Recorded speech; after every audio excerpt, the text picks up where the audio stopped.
Yankees have taken first inning leads in the first 3 games of this series against the Rays. But Tampa Bay has rallied for the win the past 2 nights, closing to within 2 games in the AL East. Tonight, Erasmo Ramirez gets the start in the series finale at the Trop.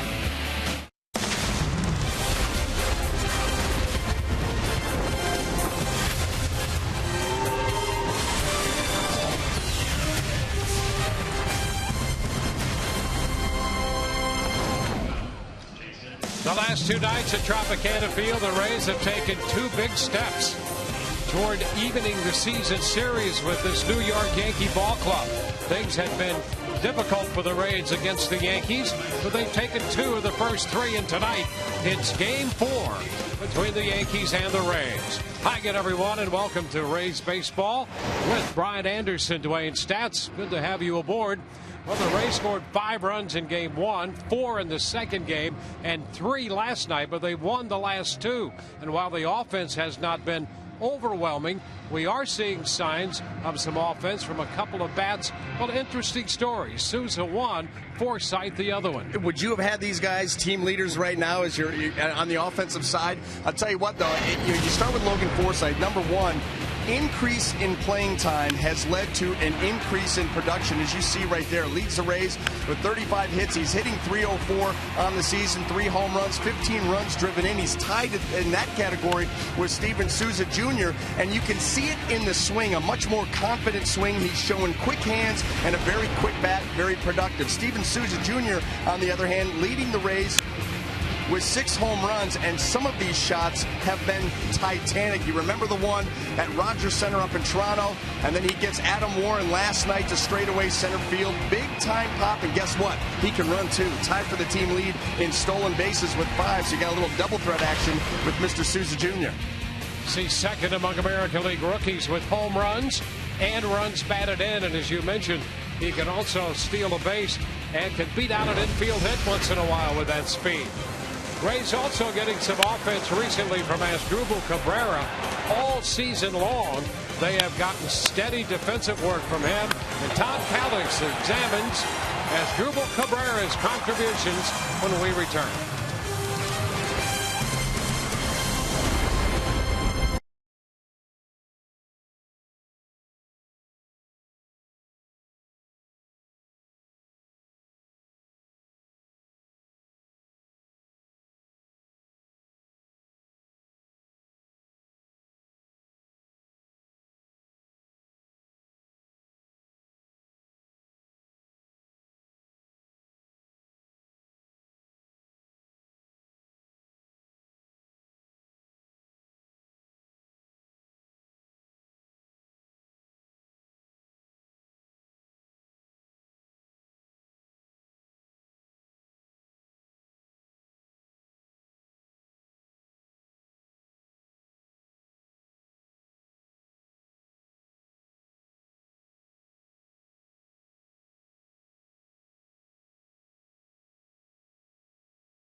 for Asdrubal Cabrera tonight as the Rays try to take 3 out of 4 against the New York Yankees. Asdrubal Cabrera was in the number 3 spot in the Rays lineup, dropped down to number 7, and he continues to hit in the lower part of the lineup. Last night, he became one of 11 active switch hitters to reach 1,000 hits in his career. He did so with this double that he legs out to center field, and Asdrubal knew right away that was his 1,000th as he calls for time and then asks for the baseball and tosses it to the dugout. Defensively, you weren't sure what you were going to get, but he has been nothing short of spectacular. His range better than expected, and he has made every play defensively this year without an error. We caught up with a guy who saw him a lot in Cleveland, his manager Kevin Cash. Here are his thoughts about the way he has played defensively at short. He's played great. There's no doubt about that. I know there were a lot of people that were speculating that he had lost range or this. I have not seen that at all. I mean, he positions himself very well.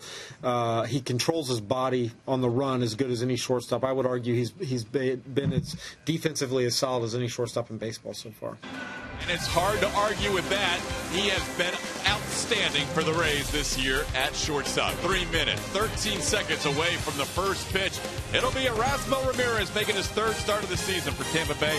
He'll be opposed by the Yankees' Chase Whitley. Enjoy all the action next on Sunday.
Welcome back to Tropicana Field. Tonight the Rays will wrap up this 8-game homestand and finish the 4-game series against the New York Yankees. Tonight's lineup presented by your Southern Ford dealers. New York will have Jacoby Ellsbury leading off, followed by Gardner and the DH Rodriguez, Teixeira, McCann, and Young down the middle. Headley, Gregorius, and Perella, 7, 8, and 9 hitters for Joe Girardi.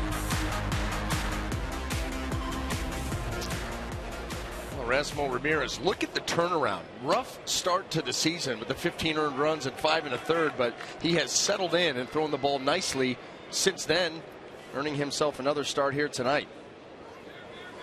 All set to play ball, and the first pitch of this game is a little bit high. 1 ball, no strikes. First pitch presented by Pinch A Penny.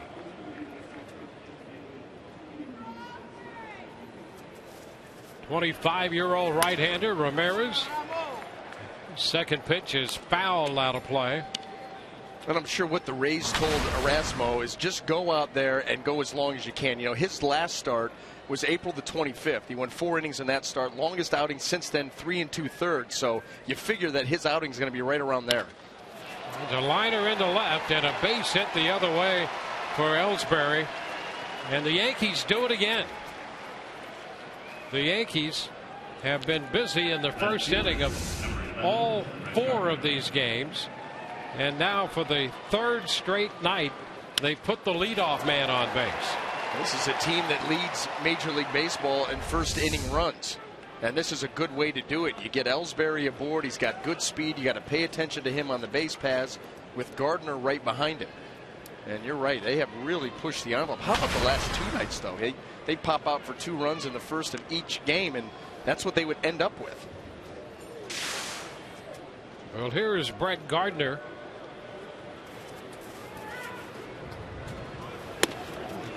Swings and misses. Strike 1.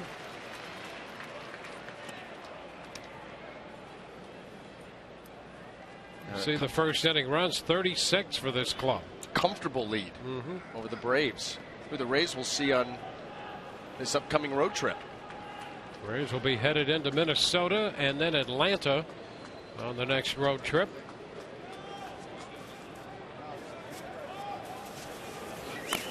And a bunt grabbed by the catcher. Rivera throw to first to get the out, and Ellsbury moves into second. So Gardner puts down a sacrifice, moving Ellsbury into scoring position for the middle of the order. Let's take a quick look at the Rays defense as it lines up tonight in the outfield. Left to right, we have DeJesus, Kiermaier, and Souza Jr. Across the infield, third to first, Longoria, Cabrera, Forsythe, and Loney. Rene Rivera will be behind the plate.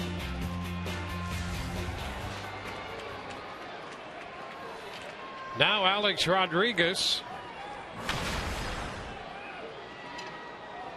Rodriguez with 1 plate appearance against Ramirez. That was here the other night, and Ramirez hit him with a pitch. Pitch inside, 1-0. That's the other thing about Ramirez that's unusual. He's already pitched against the Yankees in this series, 2 innings on Monday, and here he is back starting the 4th game of the series. We were talking about that yesterday when he was named the starter, how odd that was. In fact, we thought with maybe the 2-inning stint that it was not going to be him here tonight, but sure enough it is, and both Erasmo and the Yankee lineup have already done their homework on each other. Gave up a couple of runs and a hit. It was a home run by Teixeira.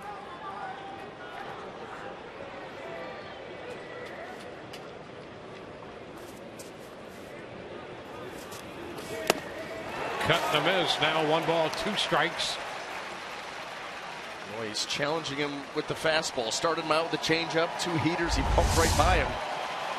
You see that low 3/4 arm angle. That ball, there's that look of it. Looks like it's rising, getting up above the swing of Rodriguez.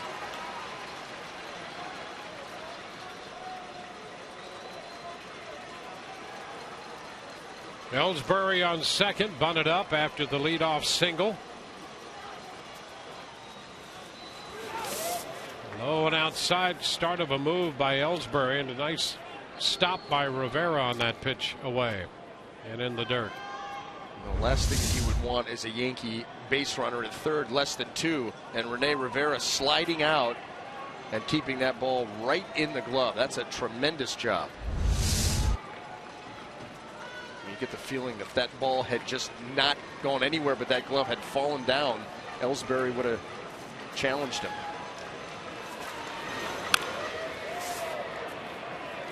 Back with another changeup.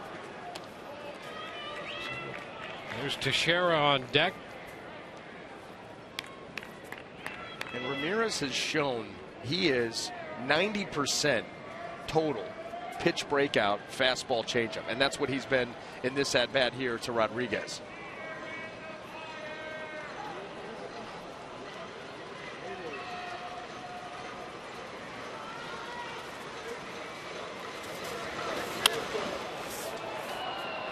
Count holds at 2-2. He'll sprinkle in that slider every now and then to the right-handed hitter, and that's a pitch that, because of his arm angle, really has a sweeping effect. It's not the short, tight slider as much as it's a sweeping slider, and that's all because of his arm angle. See if he switches it up and goes to that pitch here.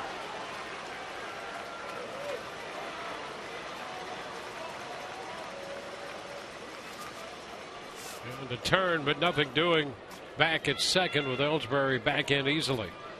And you always wonder what's going through a pitcher's mind when he does that, because there were times where you come set like that and you really want to try to see if Ellsbury's moving. Sometimes you do it because you don't like the pitch that you chose. You're like, let me just get off here and go back through him once again. If you're going to throw it with conviction. Amen. You got to believe in every pitch.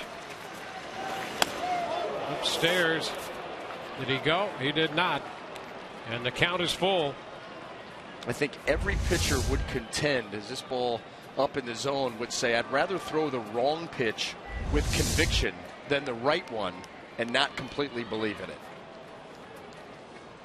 Because at the end of the day, it's about executing whatever pitch you throw. Yep.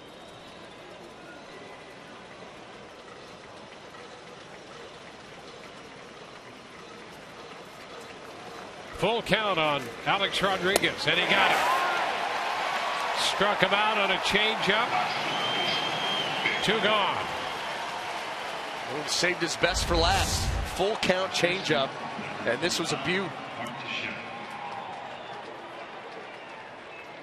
And again, at the end of the day, what you really like about Ramirez is that changeup. And if he can command his other pitches, not fall behind hitters and not walk hitters, that changeup can be devastating.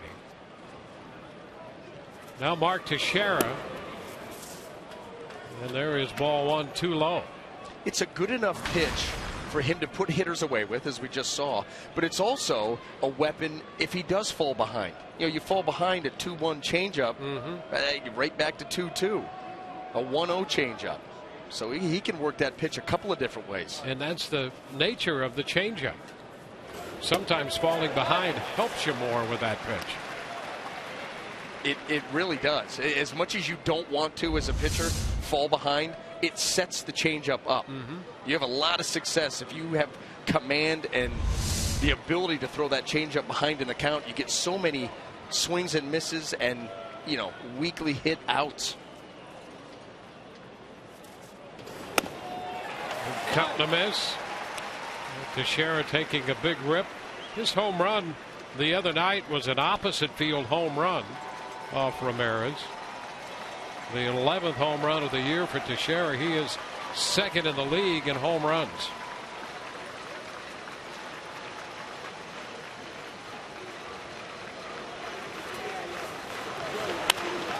Up the right side, foul, out of play. When he just continues to pitch back and forth, way out in front on the changeup, a little bit late on the fastball. Much more productive from this side of the plate.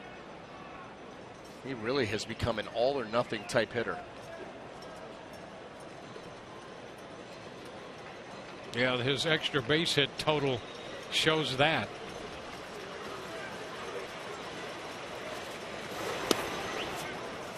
Two and two. And now there goes Ellsbury over to third with the shift on. And third base not covered. So he just took advantage of that and coast into third. Like they forgot he was out there. Now the 2-2. High shot, right center field. Souza on the run, Got it! Just as he hit the track. Steven Souza Jr. runs it down to retire the side. Nice running grab by the Rays right fielder on this shot off the bat of Teixeira. Boy, look at him close. Both him and Kiermaier had that covered, and Souza Jr. is the man that takes it in. So we go to the bottom of the first inning. No score. Rays coming in to hit.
It's Chase Whitley, and for your Southern Ford dealers, Kevin Kiermaier leads off, followed by Souza Jr. and Longoria, Loney, Forsythe, DeJesus in the middle, Cabrera, Butler, and Rivera the bottom three. And here's Kiermaier against the Yankee right-hander.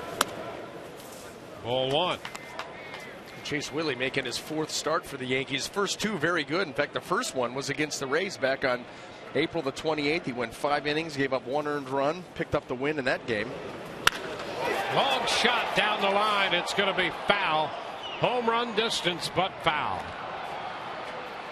Kevin Kiermaier, you get a close-up. His eyes may have bugged out of his head right there, the way that he took the swing at that pitch up in the zone and absolutely hammered it. Was too quick with the swing.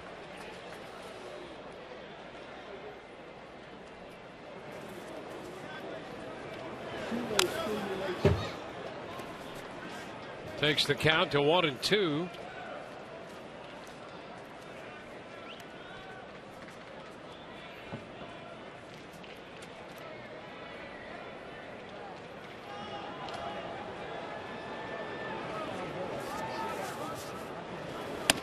Upstairs, Kiermaier has a home run on this homestand. That came in the Texas series. Get it off the Texas right-hander Sean Tollison.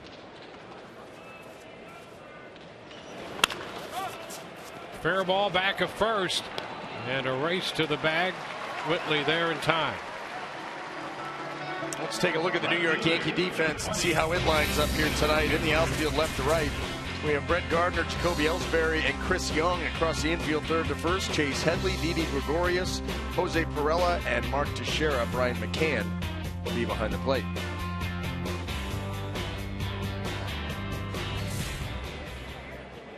Steven Souza Jr. will bat now against Chase Whitley.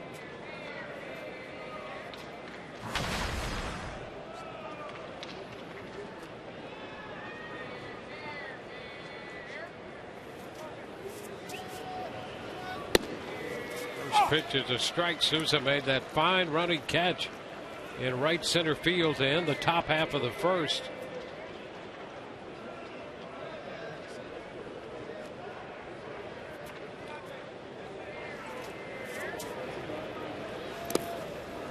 Low. Lance Barksdale is calling the balls and strikes tonight, and we know that he's seen 2 outstanding catches by Souza. He was umpiring third base when Jordan Zimmerman threw that no-hitter that Souza saved with that great catch in left center. And so he makes a nice running catch in the first inning of this game tonight with Barksdale behind the plate. They probably talked about it when he came up there. Son, you play. You do that all the time? Yeah, left, right. What else can you do? I'll tell you what, you start to think about, you look at this outfield here with Ellsbury and Gardner and the speed out there in left and center. But think about with Kiermaier and Souza Jr., and you got a little glimpse of it out there, the way that both of those guys converging on that baseball, you really shrink the gaps when you can run like that. There's a shot deep to left. It's going to be off the bottom of the wall. Gardner will play the carom. Throw to second, not in time on the double by Souza. And that ball was smoked. There's a different sound. It was the same sound as the home run that he hit last night off Adam Warren to straightaway center field. Just a solid crack of the bat. I mean, this ball was almost over Brett Gardner's head before he got out of his stance.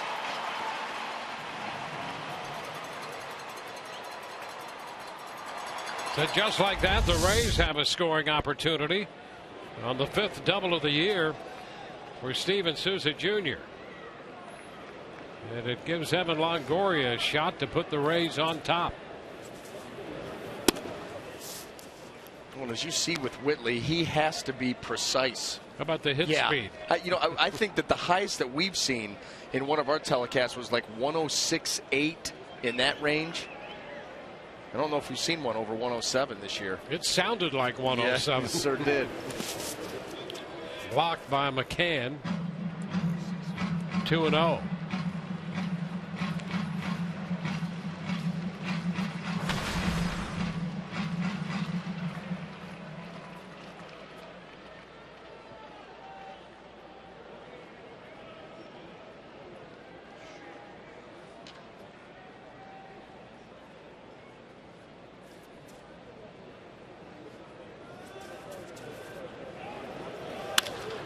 Fly ball lifted into right, sending Young back. On a step on the track, and Souza goes back to second and should have been at third. Absolutely. You're waiting for him to tag up and go. That ball is deep enough and his speed is good enough that should have been an absolute foregone conclusion. But yeah, as you see Chris Young make the catch out of the corner of your eye, you see him moving back towards second and just wondering what he was thinking out there. Here it is. You're going to score regardless. So get back to the bag, tag up. And really, Chris Young had gotten back there and camped under that. And no move up. So he's still at second for James Loney.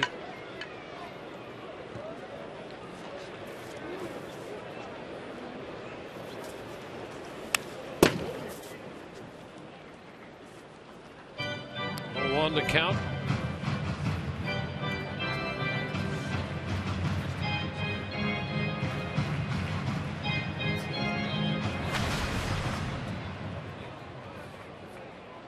Loney starts the night at 222. You see Gregorio's behind Souza out there at shortstop.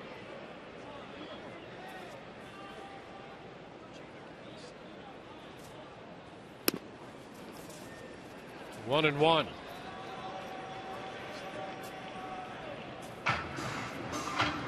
McCann and Whitley talk it over. Whitley, 25 years old, out of Alabama, making his fourth start. And as you can see here early on, not a stuff guy. He's got to rely on location, being one step ahead of the hitter as far as the pitch that he's going to throw, making sure it's in a good spot, move the ball around the zone.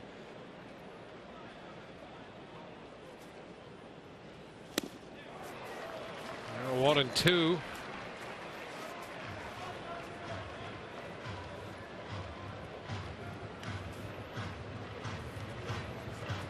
Whitley went 5 innings, gave the Rays 1 run in his outing against them up in New York.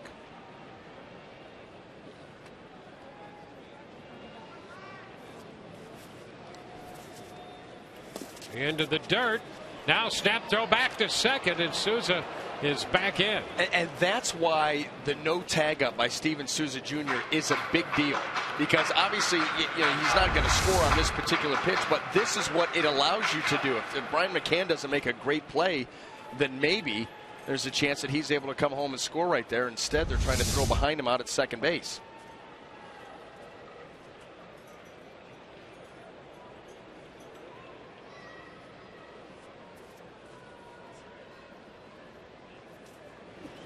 Whoa, and there you go. There it is. Yep. Souza goes over to third now, and boy, last couple of pitches like that, the Rays would have had a run. And again, that is why on that long fly ball by Evan Longoria, you'd like to see Souza Jr. tag up and be at third. Guess what? They would have had that run now. You're right.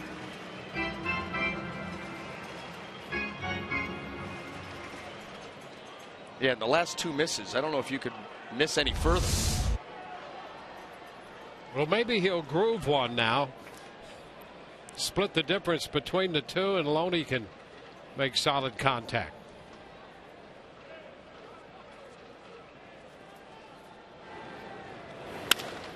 There's a liner into right center. That's going to fall for a base hit.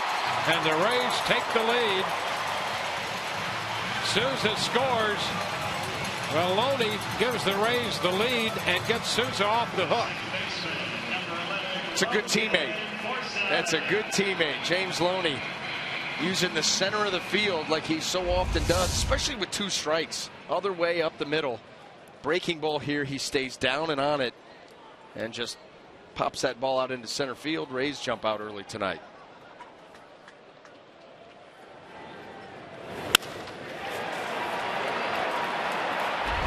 Logan Forsythe takes a pitch upstairs. 1-0. You see Tom Foley and Kevin Cash, a little conversation with Souza in the dugout. He said, listen, I just wanted to get Loney an RBI. That's all. Cash goes, okay, good. You scored. 1-1 here to Logan Forsythe. Logan at 304. 15 RBIs. Souza with 15.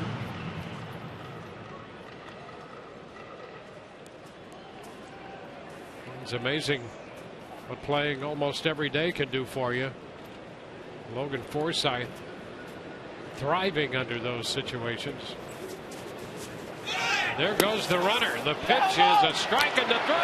Oh, Loney's out at second. He thought he got the hand in there. Well, we'll see. Kevin Cash taking a couple of steps out. I think he'll probably take a look at that because it was close. Loney trying to catch Chase Whitley sleeping with an attempted swipe at second base, and here it is. No, I don't. Just got him. Yep. So Loney trying to steal his way into scoring position. Rays take the lead with a run in the first. It's 1-0 Tampa Bay.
Sports. It's brought to you by Toyota. Let's go places. And by Sea-Doo. Sea-Doo Spark is the most affordable watercraft on the water. Rays with the first inning run to take the lead. Steven Souza Jr. with a double and eventually driven home by James Loney. Here's Brian McCann. McCann hitting .250. He has 4 home runs. And Erasmo Ramirez throws him a strike. It's 1-1.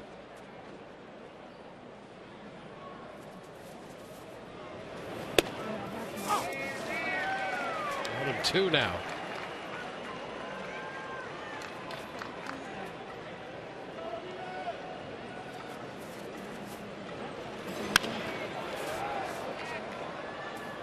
The count right there.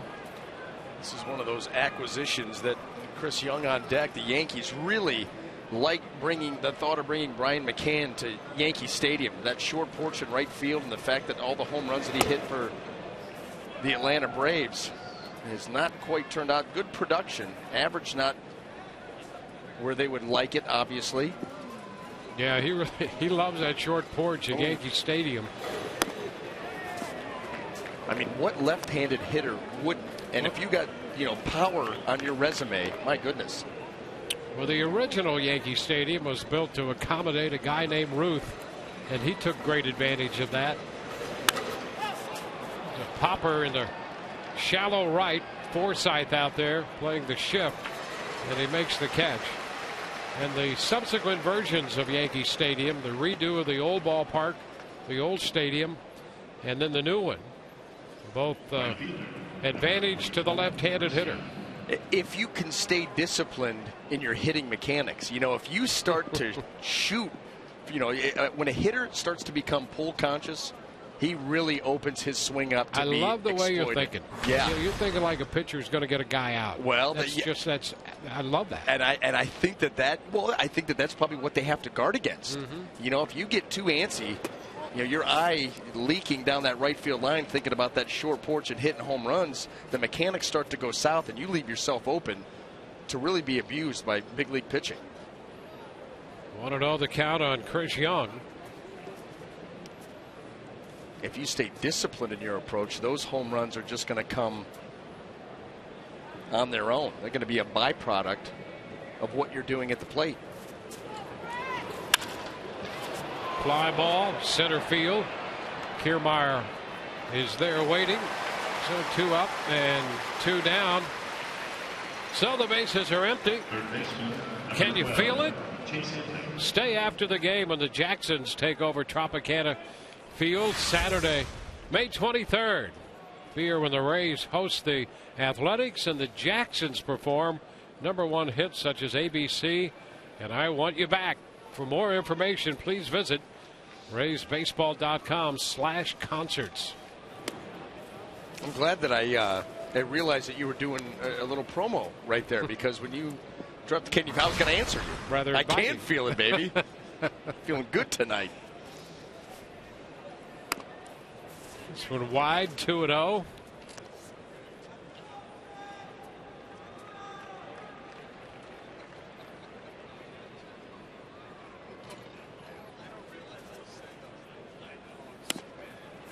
Another one wide. 3-0 to Headley. Headley's one guy in this lineup who's got a number of at-bats against Ramirez. Coming in, he was 0 for 9 against him, and Ramirez walks him on 4 straight pitches with 2 outs. That's really a key for Ramirez.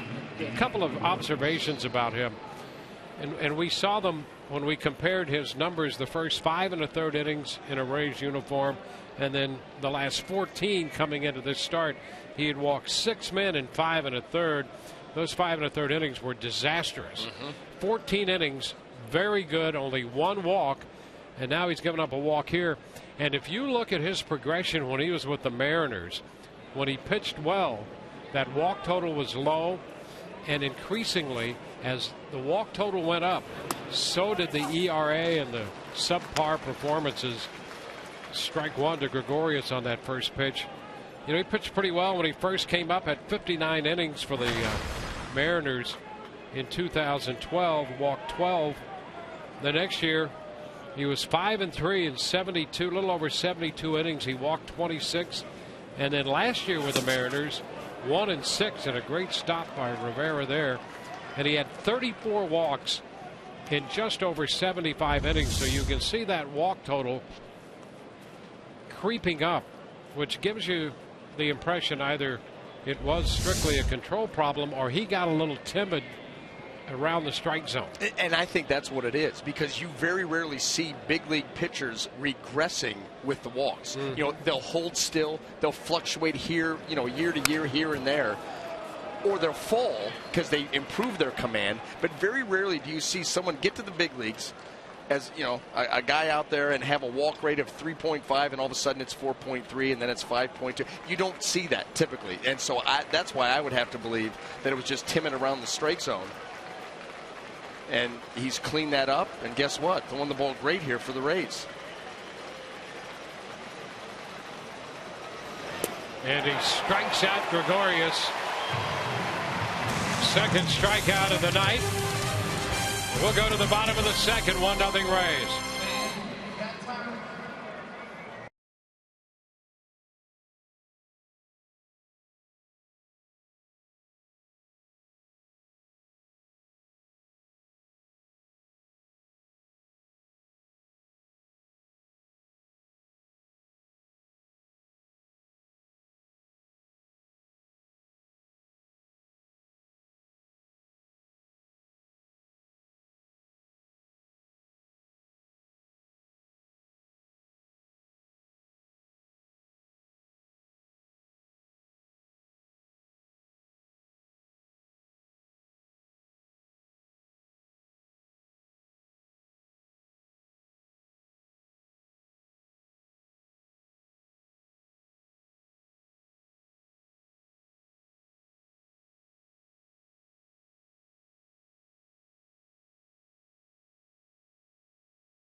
Rays lead 1-0 onto the bottom of the second with Logan Forsythe leading off.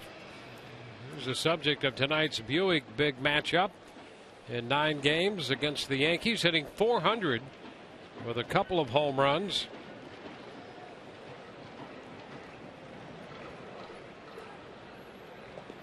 He hit one up at Yankee Stadium. I'll take that back. That first home run was here at the Trop. He's hit 2. One came off Adam Warren. That was the back-to-back home run with Dykstra. And then he hit a home run here the other night off CC Sabathia. 1 strike to count.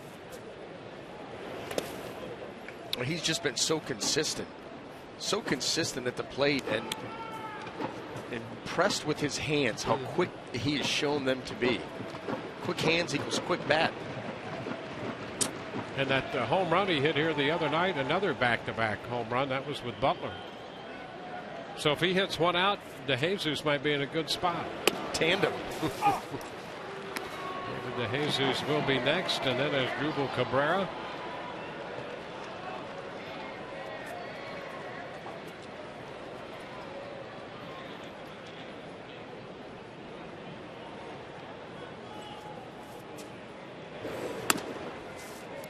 Two and two. Whitley's been really struggling early on with the off speed, particularly the changeup.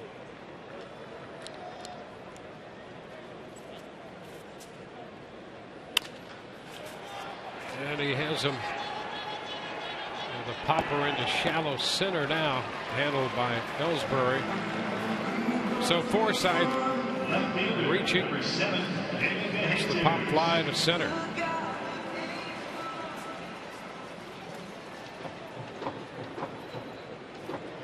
David DeJesus comes in just under 300 with 2 home runs and 13 runs batted in.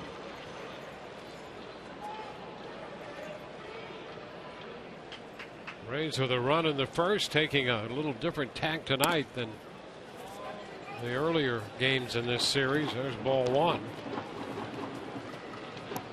The last 2 nights, first time in club history, the Rays have had back-to-back wins in which they've allowed multiple runs in the first inning and then not giving up another run in either game. First time that's occurred in Rays history, and the amazing thing about that, it's the first time in Yankees history that the opposite has occurred. First time. I mean, this is when they tell you come to the ballpark every night, you may see something that you've never seen before. Yeah. It happens a lot. Where that stuff, I mean, who would have thought that game last night would be a part of something like that in Yankee lore? Another high fly ball left center. Ellsbury is there and takes care of that one. So 2 gone, 2 up, 2 down in this game tonight. And all season long, Tires Plus donates $100 to the Pediatric Cancer Foundation for every Tampa Bay Rays home run televised on Sun Sports.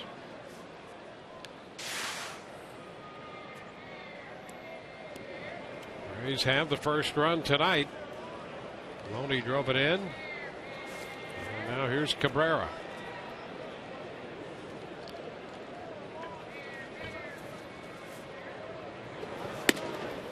We were talking about this before the ball game, but you think that if the Rays were thinking ahead yesterday when Cabrera threw that ball in, never seen a guy throw his own ball in after getting a milestone hit. I've never seen that. But if someone that fields it has another one kind of tucked away, and you do the whole, hey, I caught it, I turn around, and because David DeJesus was messing around with Cabrera, like going to throw it into the stands, and you really popped one into the stands.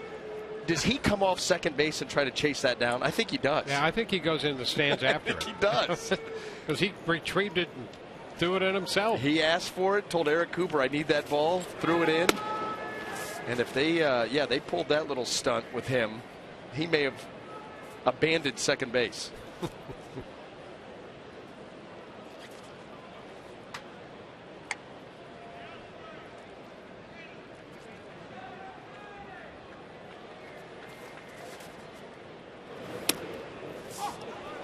A strike on the outer part of the plate. And if a pitcher can establish that out there, he might get a few calls from Lance Barksdale. Last night, Dan Iasogna was liberal on that outside corner. It's a foul ball up the right side. There's Cabrera. Hit number 1,000. Right there. Oh, I need that ball. Need that ball. Yeah, I'm saying right here. Yeah, for sure. If he would have flipped just a decoy. Yep. Cabrera's coming after him. He would have levitated right off second base and probably not touched the ground in pursuit of that baseball. With an intermediate stop by David DeHazers.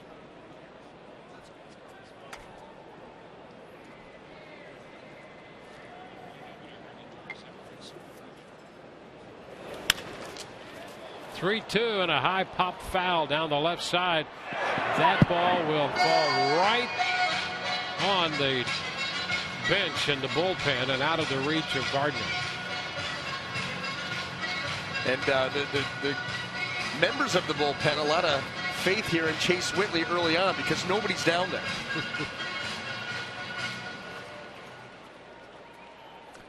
They're probably going over scouting reports somewhere. That's probably true. 3-2, another foul ball right back by Cabrera.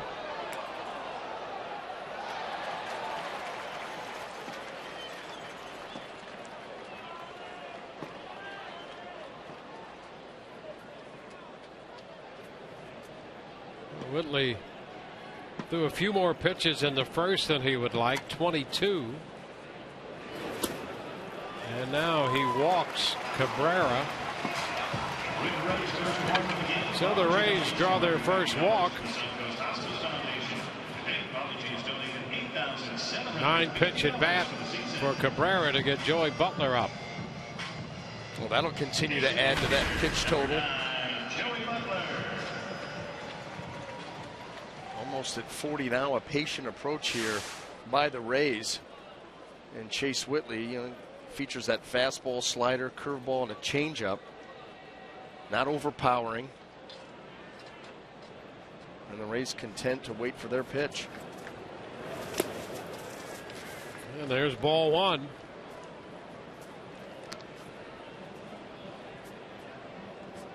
So 40 pitches so far for Whitley. He's averaged this year about a pitch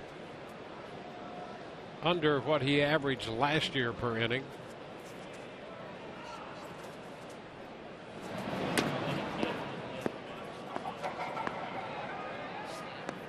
.7 pitches per inning last year in his time in 24 games, 12 starts for the Yankees. This year 15.8 coming in, but over that so far through the first couple innings. There goes Cabrera. Pitches a ball into full sails into center field. Cabrera up on his way to third. Ellsbury's throw is not in time. Well, two things at play there. First of all, the jump of Cabrera forced the bad throw from McCann. Cabrera got a great jump off first, and watch McCann just stumbling to try to get that ball down there, hurrying his mechanics, and that ball sailed on him, and that allowed Cabrera to get to third. He knew he had to get rid of it quickly, never really set his feet. So Cabrera gets his first steal. Boy, with James Loney taking off on Whitley, Cabrera swiping that bag, that's going to be something to watch all night. Well, the Rays have shown so far through the first month plus they'll be aggressive on the bases. Did he go on a pitch in the dirt? He did not. And now it's 3-0. And as aggressive as they've been, I still never thought that we would talk about an inning ending on James Loney getting thrown out stealing second. I'm with you. I'm just flat with you there. Never thought that would enter the arena of discussion. But I guess that proves your point even further. And ball forward. He Missed by a margin there. So behind 3-0, he walks Butler.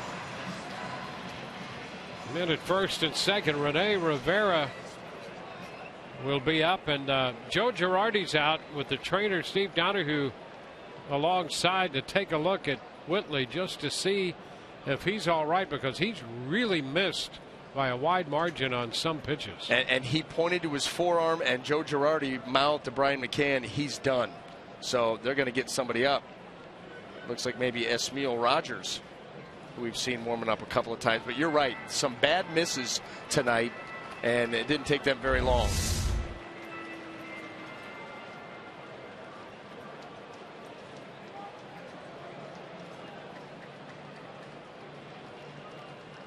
Just yanked that fastball, and that may have been something that had been brewing because they came out of that dugout quickly. So he departs, and we'll be back with a pitching change in a moment.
Sports is brought to you by Geico.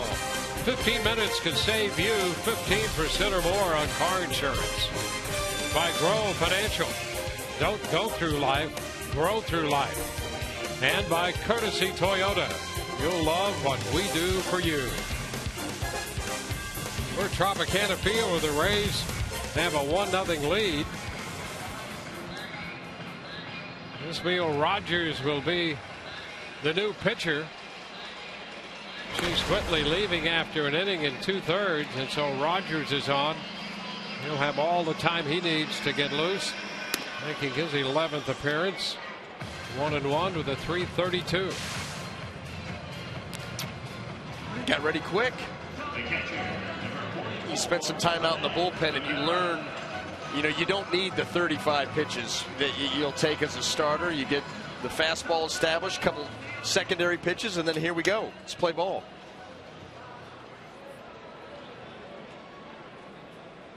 Whitley departs with men at first and third. Allowed a run in the first, and these two are his runners as well. 2 outs, and Rene Rivera faces Rogers.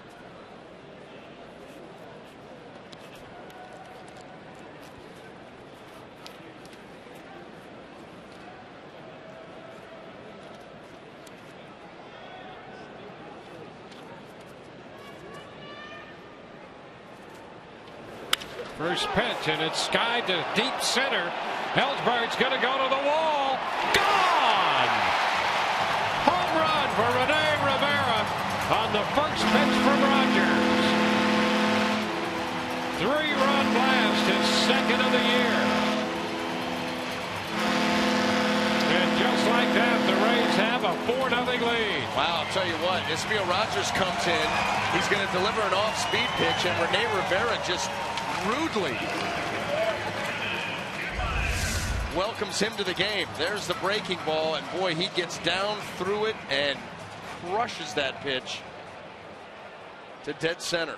First time that Rivera has ever faced Rogers, and on the first pitch he sees from him, he hits it out to dead center. Now Kiermaier hits a high pop foul, chased, but it's out of play. Strike one. And Ismael Rogers is saying maybe I should have taken a few more warm-up pitches. Well, what a big blast, the 3-run homer. Rays with a run in the first, and on one swing of the bat, 3 runs in the second inning.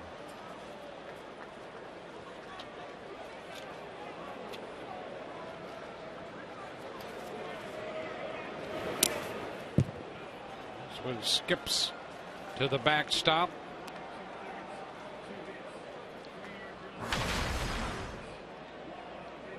Rivera's other home run this year was a shot to center field here against the Blue Jays.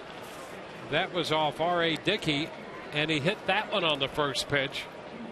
And he hits this one out to center field on the first pitch.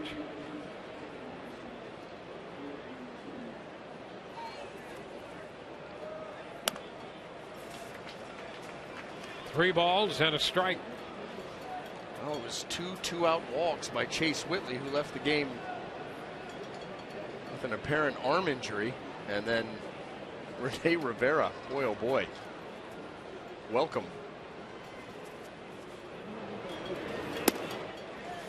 Kiermaier heads to first. He's drawn the walk.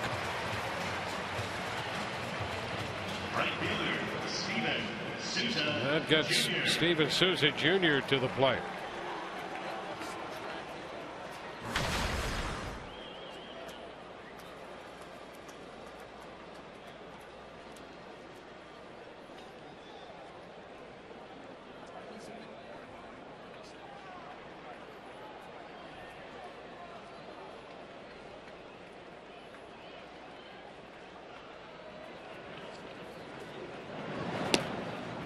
Now a toss to first on Kiermaier.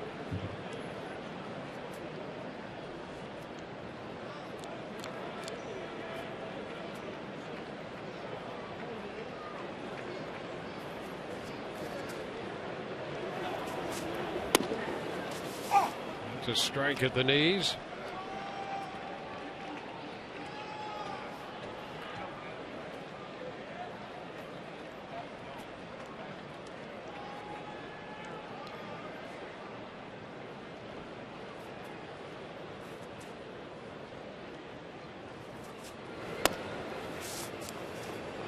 One ball, one strike.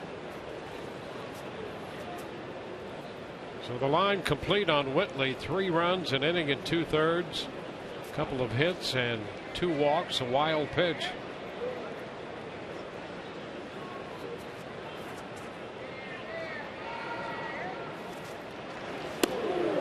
And the curveball not biting much there. 2-1. No, the stuff has just not been sharp here for Ismael Rogers. He did warm up quicker than what we thought that he would. And all of a sudden, a hanging slider to Rene Rivera, a walk to Kiermaier. You see the breaking ball's not quite there. The fastball command's been a little bit off. Again to first, and Kiermaier's back. Trying to steal an out. Just try to get out of this inning. Not to mention the Rays have made the Yankees very aware of their aggressiveness on the base paths here in this ball game.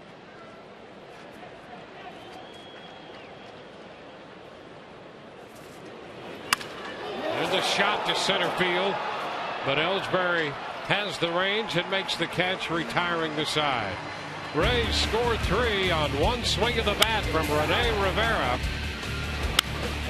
And at the end of 2, it's 4-0 Tampa Bay.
A 4-run lead as we go to the 3rd.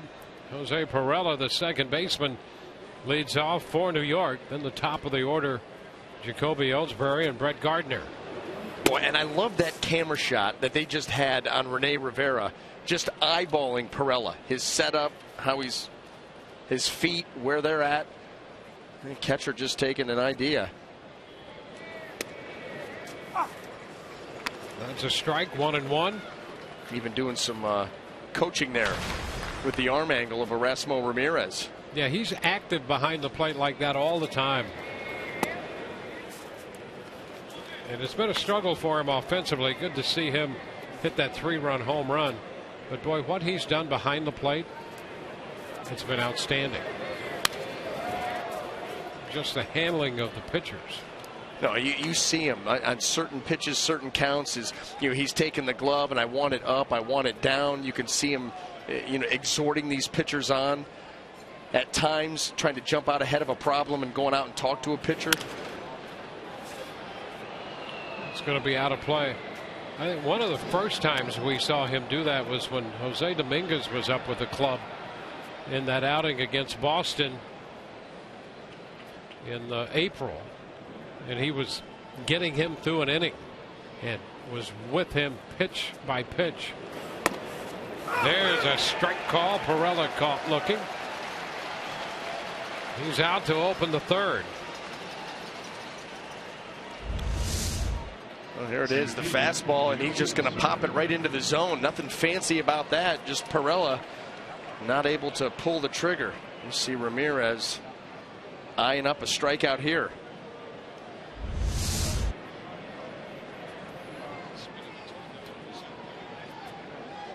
He literally blew him away, Dwayne. Yes, he did. Here's Ellsbury taking a pitch for a ball. Well, did you see that right there even? He threw that changeup. He babied that changeup to Ellsbury. And here Rene Rivera kind of, hey, you got underneath that. Throw that thing to me. He's working with him the whole way. And, boy, that is invaluable when you talk about pitcher-catcher relationship. You want that feeling that you're in it together. And they obviously are. Yeah, you know, we talk about that a lot. The pitching coach has one trip out there. Yeah. Somebody's got to take over. And Rivera takes charge right from the very beginning. And you don't want to go overboard. You know, no pitcher wants to feel like, you know, but he does it when necessary. Like, hey, a quick reminder. Hey, you're underneath that pitch. Elbows down. Get back up on top. And if you don't make the adjustment, well, now I'll come out. You need some help. Jim Hickey very thankful for Rene Rivera. 3-0 the count to Ellsbury.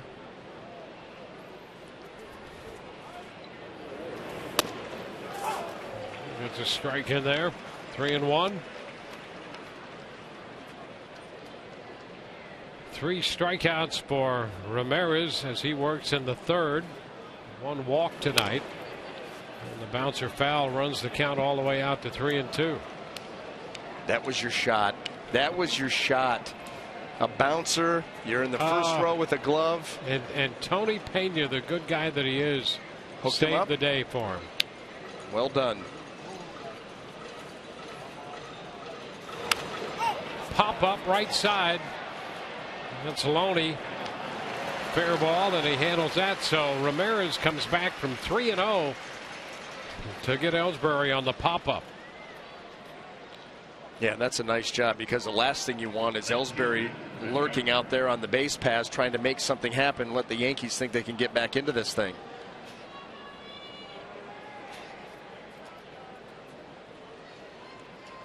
Two outs, base is empty. Now Brett Gardner.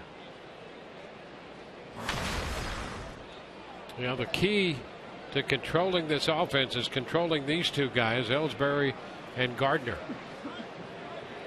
And so far, that's been easier said than done for Yankee opponents this year. Ellsbury came in hitting .343, and Gardner's over .300, coming into this game at .306.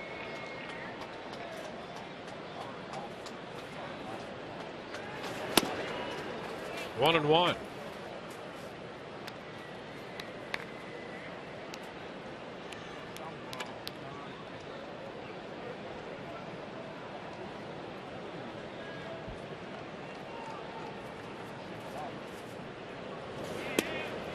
There's a strike. Inner part. Now he's ahead 1-2. Start thinking about that changeup that Ramirez will feature, especially against the left-handed hitters. And he got it. Got ahead and used his #1 pitch to change. 4-0 Rays.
Thursday is Throwback Rays Day, brought to you by Dodge.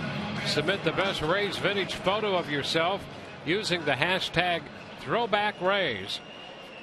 The panel of judges will select the best photo and feature it in the post-game show.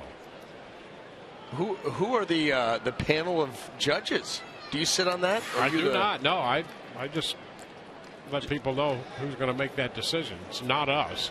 No. It's a distinguished panel of judges, whomever they may be. I think Todd and Arestis head up that charge. Strike one to Longoria. But you said distinguished. Distinguished in their own unique way. That's a panel. Is it only a panel of 2? It has to be 3. There's got to be a tie break. Yeah. I mean, could you see a major battle between 2 strong-willed people like Arestis and Todd if it were only 2? It could be a stalemate. We never may find out the first winner of Throwback Thursday. Right. They're not going to give an inch. Cut the miss. Longoria is out on strikes. This Neil Rogers in this game in relief of Chase Whitley. Rogers gave up the home run to Rivera, then walked Kiermaier before Sousa hit the fly ball to center to end the second. And now a strikeout. Rays have had a great deal of success against Rogers through the years. Loney singled in a run his first time and takes a first pitch strike. I mean, these are interesting numbers. Coming in 34 1/3 innings, 13 home runs, and 14 walks allowed to the Rays.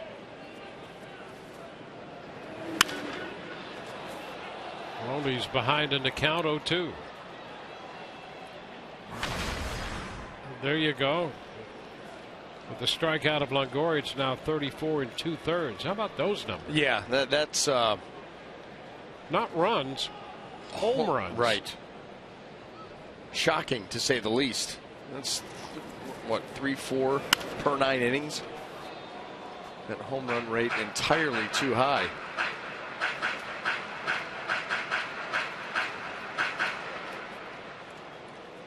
He's ahead of Loney.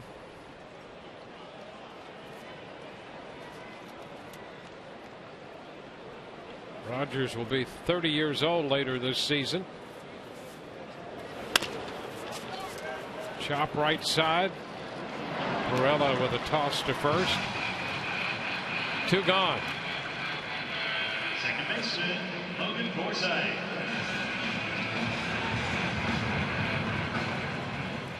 And here's Logan Forsythe.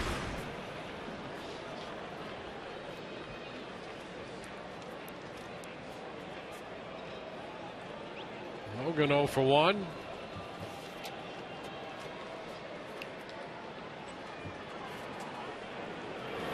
How about this?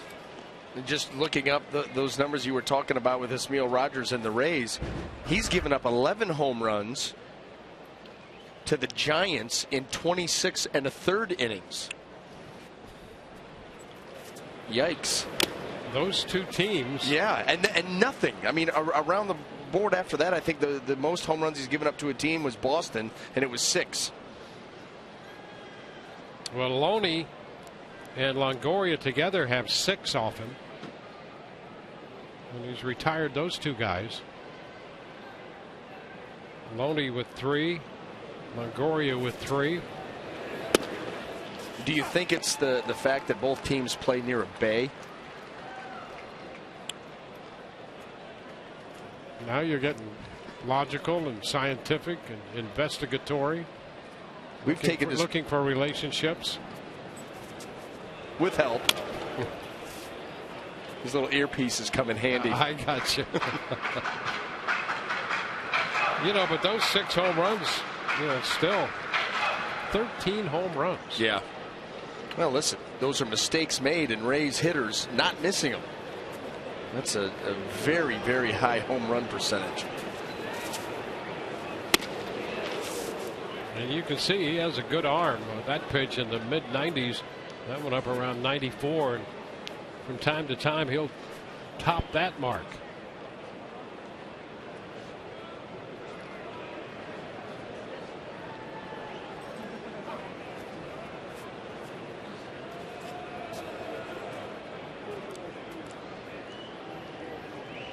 2 outs, bases empty.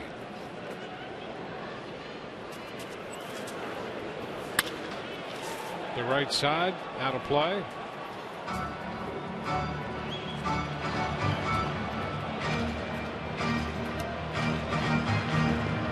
The Rays had this lead in the third on the Yankees 4-0. The Blue Jays just put 2 up on the Astros in Houston. Red Sox play the Mariners later in Seattle. High popper. Back to the screen, McCann, and he runs out of room.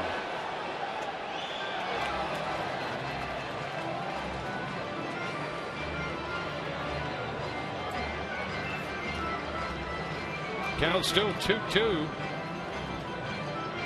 Forsythe extending this at bat. This will be the 8th pitch coming.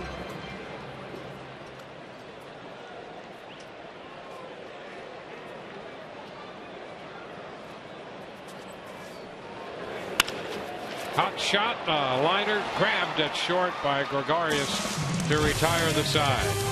We go to the 4th. It's 4-0 Tampa Bay. Now let's check the video boards.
Barnes ends up with the win in large part due to the play by Kevin Kiermaier. Carlos Beltran base hit to center field. Kiermaier said he had a feeling he was going to hit it to him, so he took 2 or 3 steps up before that swing by Beltran. It allowed him to throw Teixeira out at the plate. And guys, all season long, as Alex Rodriguez grounds went off of Asdrubal Cabrera, but plenty of time to make the play for the first out of the inning. All season long, Kiermaier's been talking about making better throws. He's been very frustrated he hasn't been able to throw a runner out. By taking those 2 or 3 steps up, it allowed him a little more time. He said, I finally got the grip across the seams of the baseball. He says, I've been rushing the throws with the seams. For infielders and outfielders, there's such thing as a 4-seam or 2-seam fastball. For Kiermaier, too many 2-seamers. Last night, finally got a 4-seamer, threw the runner out. Guys, back to you. And that turned out to be a big play in this ball game. And there's something to that throw, making it a little truer than what we've seen before. Well, there's no doubt about it. If you talk about a pitcher on the mound, you know, with a 4-seam fastball that usually stays pretty true and straight, where a 2-seamer you get that sink and run. Well, imagine an outfielder throwing a 2-seamer, you know, a couple hundred feet. That ball's going to take off on you, which we see an awful lot. You got to go into that glove and find those seams very quickly because there's not a whole lot of time. Usually ball into the glove and you're already getting your feet set and you've got to come up throwing and making sure that grip is true. 1-2 to Teixeira here with 1 out and the base is empty. Upstairs to Teixeira. We didn't get a chance to ask Todd where he got that baseball. Did he get that from Orestes? It looked like Julio. Yeah. I wasn't going to say anything. Maybe Arestas doesn't know it's missing. Maybe now Arestas is hunting Todd down.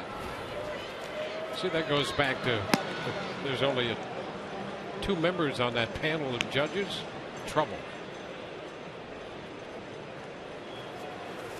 3-2 now to Teixeira, who fouls it away. Well, with Todd's kidnapping of Julio right now, you set yourself up for bribes. You know what I mean? Yeah, he can hold that over. Yeah. Arestas.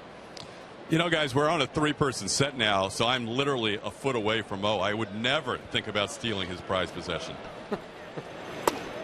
So that you picked up your own. Teixeira draws the walk. Second walk given up by Ramirez. We saw some action in the Rays bullpen. Ramirez pitching 2 innings in the opening game of this series, making a start now. And there's Xavier Cedeno, who has been absolutely outstanding out of the Rays bullpen. We've asked ourselves how many times, how does this guy fall into the Rays' lap? I mean, 8 scoreless appearances to start his Rays career, and you're right, he's done it clean.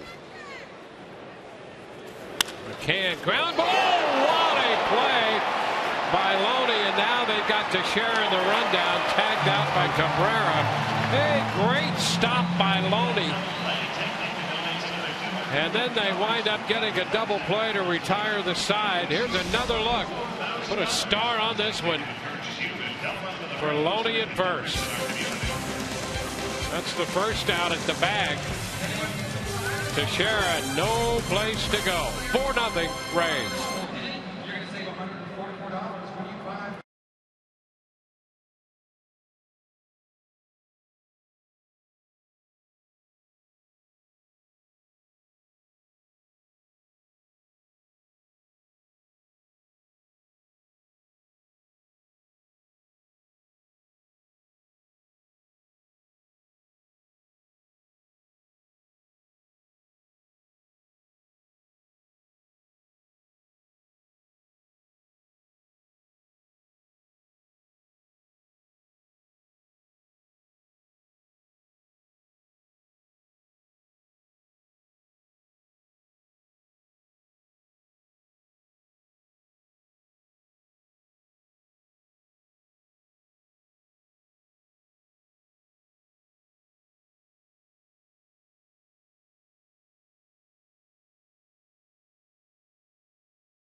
Play of defense. Well, you know what? Think about the alternative. That ball by Loney, and now you're talking at worst, or at best for the Rays, second and third with 1 out.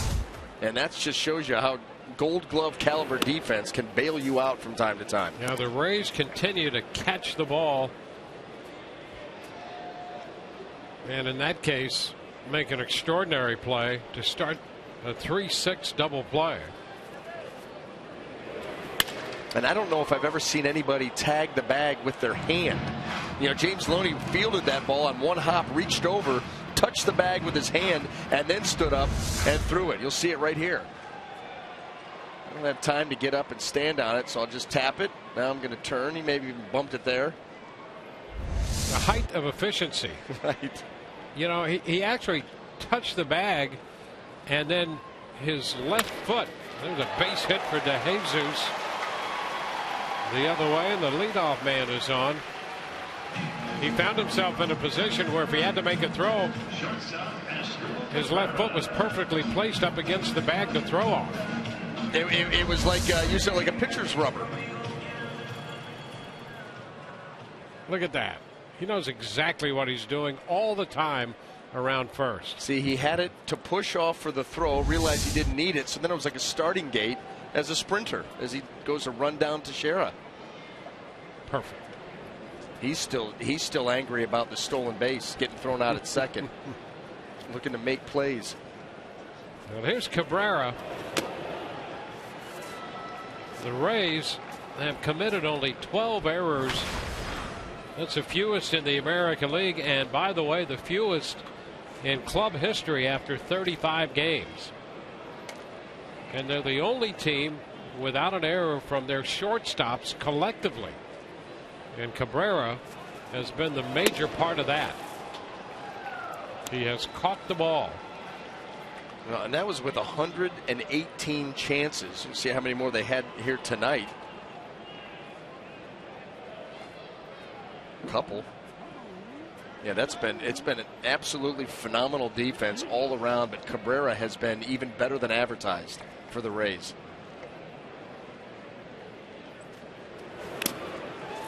That's a foul tip strikeout. And just to think that that position was up for grabs in spring training. Didn't know who your shortstop was going to be. Well, you know, that's what the Rays said in the spring. They started that competition, and whoever made every play that's supposed to be made would have the inside track on winning that job. And I actually think they were hopeful that maybe it would work out where Cabrera would be at second. Interesting how these plans sometimes that don't work out turn out to be the best things. And Nick Franklin, who they think a lot of, they thought, you know, if he could play short, that would be great. Well, as it turns out, Cabrera won the job at shortstop. Franklin gets hurt. Now they have to play Forsythe at second, and Logan's having a great year. Base hit the other way for Butler. DeJesus going to go to third. The Rays set up first and third with one out. Butler's on for the second time tonight. Well, we've seen Joey Butler show power. We've also seen him go the other way, and he does it again there beautifully. Inside out, that ball riding in on him, and he's able to squeeze it through the infield, and David DeJesus off and running, knows that ball's going to get by Teixeira, and that allows him to get to third. Yeah, they're like a couple of number 1 and 2 hitters pulling that off. DeJesus opened with a single, and Butler, the DH and hitting 8th tonight, sends him to third on a base hit to right. Here's Rene Rivera. Get you another one. He jumped on the first pitch delivered from Rogers and hit it out to center field. Boy, did he really get good lift with that swing. And there's the proof.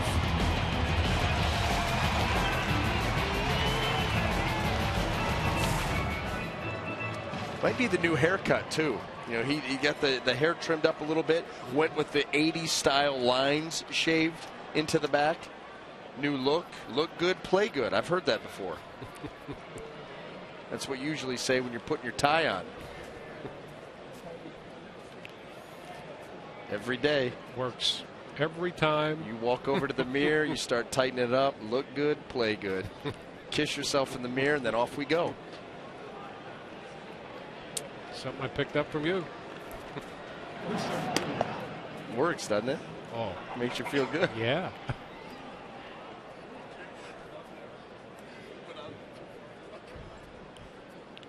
First and third here with one out. One strike the count on Rivera.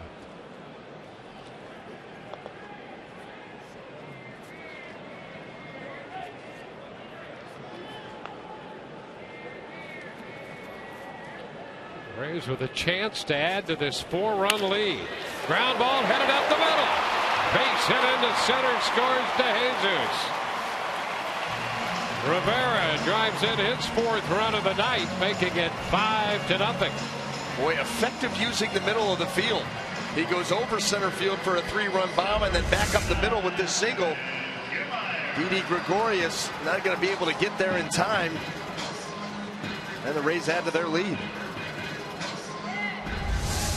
The Rays continue to add to their totals against Rogers. We're going to go back around to the top of the order. Kevin Kiermaier.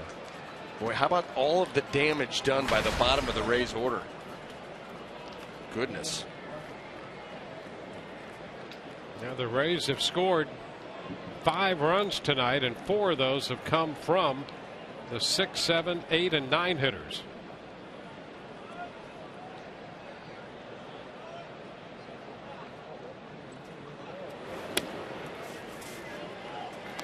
Kiermaier tracks that one in too low.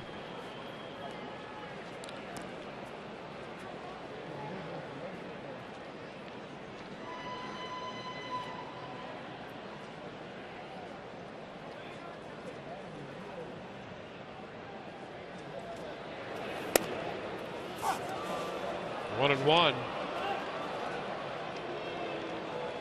Rays a run in the first, 3 runs in the second, and they've added another run in the fourth with a chance for more. First and second, 1 out, top of the order at the plate.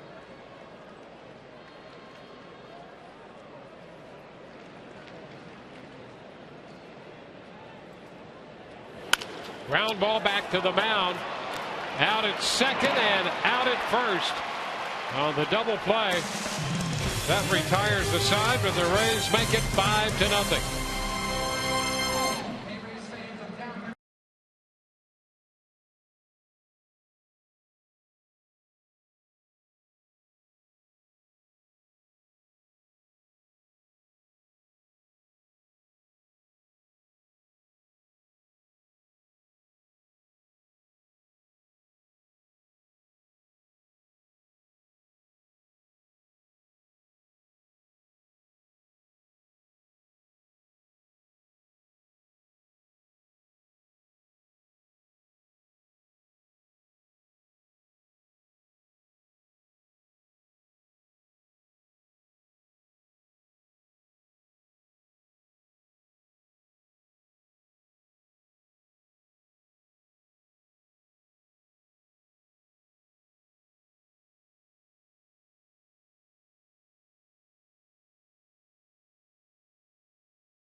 Stop improving.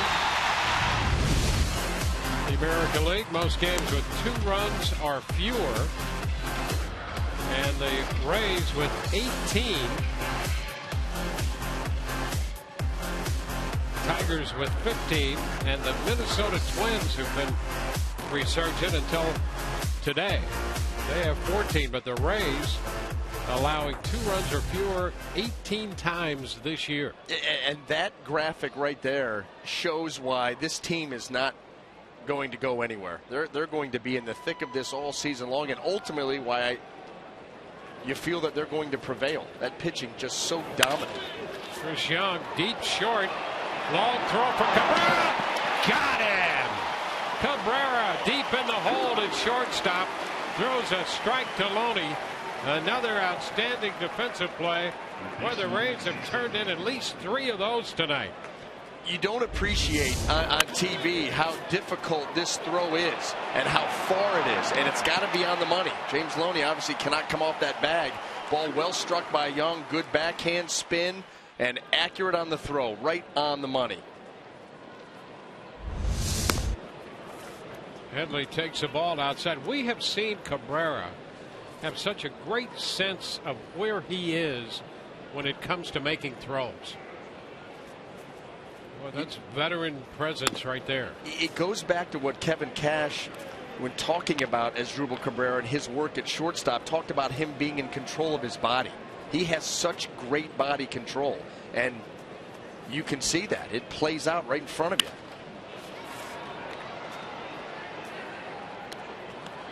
2-1 to count. Well, a great play right there. We saw Cabrera make that one. We saw Loney on the double play on the ball hit by McCann in the 4th inning.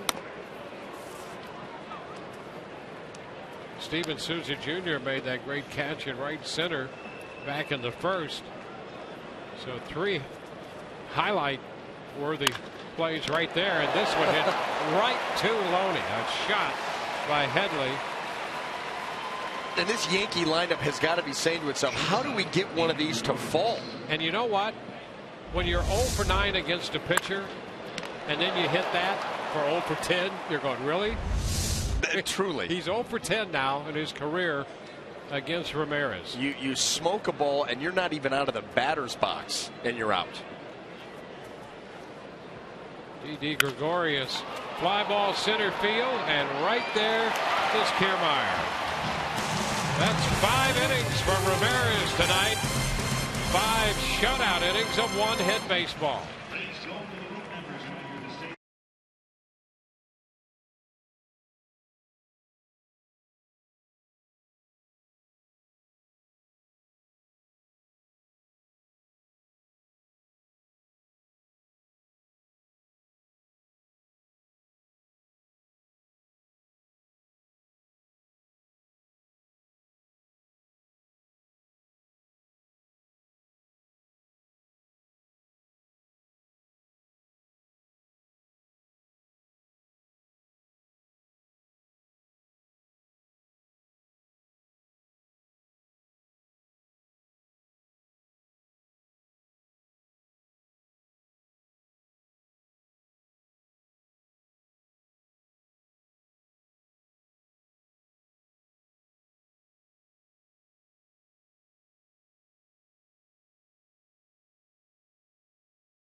Tonight's great moment in Rays history presented by Geico. It was on this day in 2000. Jose Canseco hits a home run, striking the facing of the beach section in left field. Remains one of only 4 balls to reach the outfield's upper deck here at Tropicana Field.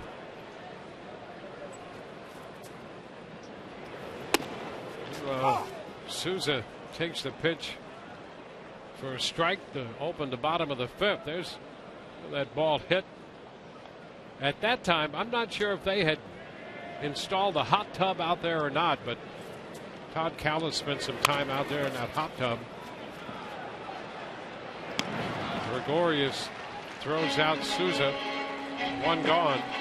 And I'm not sure if he had to duck that blast off Canseco's bat or not. But that was some home run by Jose Canseco. Boy, Todd doesn't miss a hot tub, does he? No.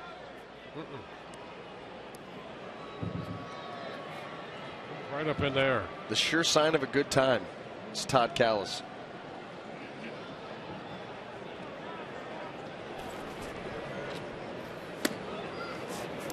Pitch inside to Evan Longoria.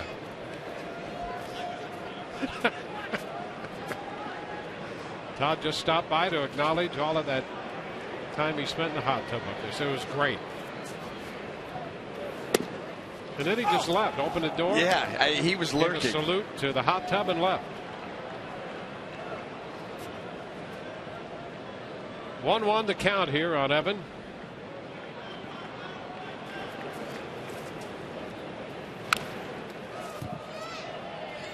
Esmil Rogers on the mound for New York, following Chase Whitley, who had to leave after an inning and 2/3. An arm issue has forced him from the game. With Larry Rothschild, who was here, as you know, in the early days of this franchise's history.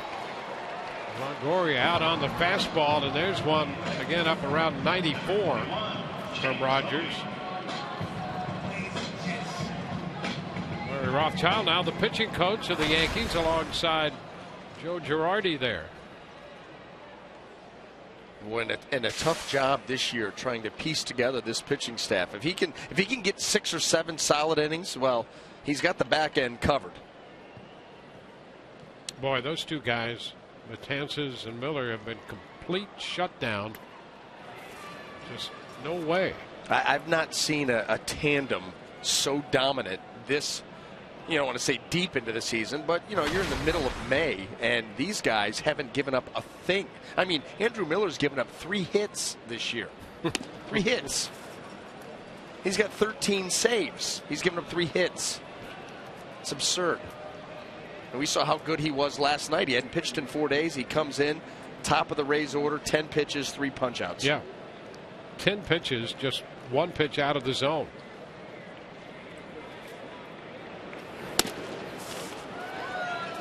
Three and 0 to Loney.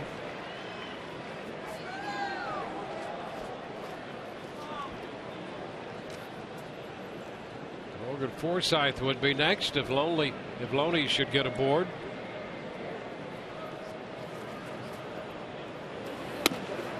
And he does. He draws the walk. 2-out pass. Now look at Logan Forsythe up there.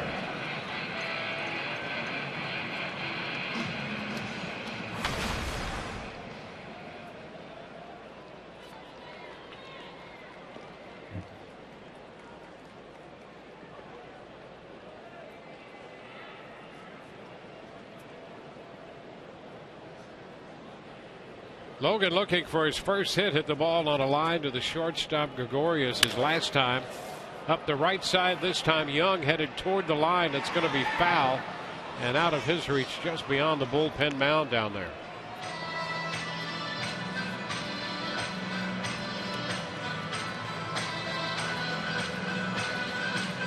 Rays have some action in the bullpen. Matt Andriese is up. There he is.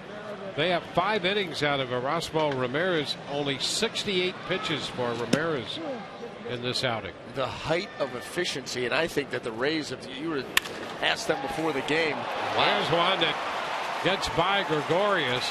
That ball was on him before he knew it, and he was back on his heels. Yeah, just that play, I'll tell you, it's hit hard. It's a big league shortstop, and it's right at him. And he just, maybe it was knuckling. Here it is. He's right there waiting for it, not able to make the play. Going to be charged with an error on that play. Off his glove. It's his 5th error of the year.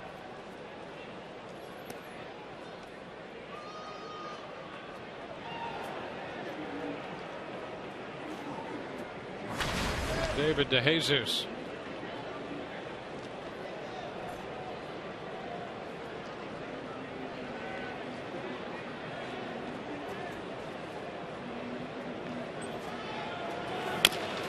Chop right side.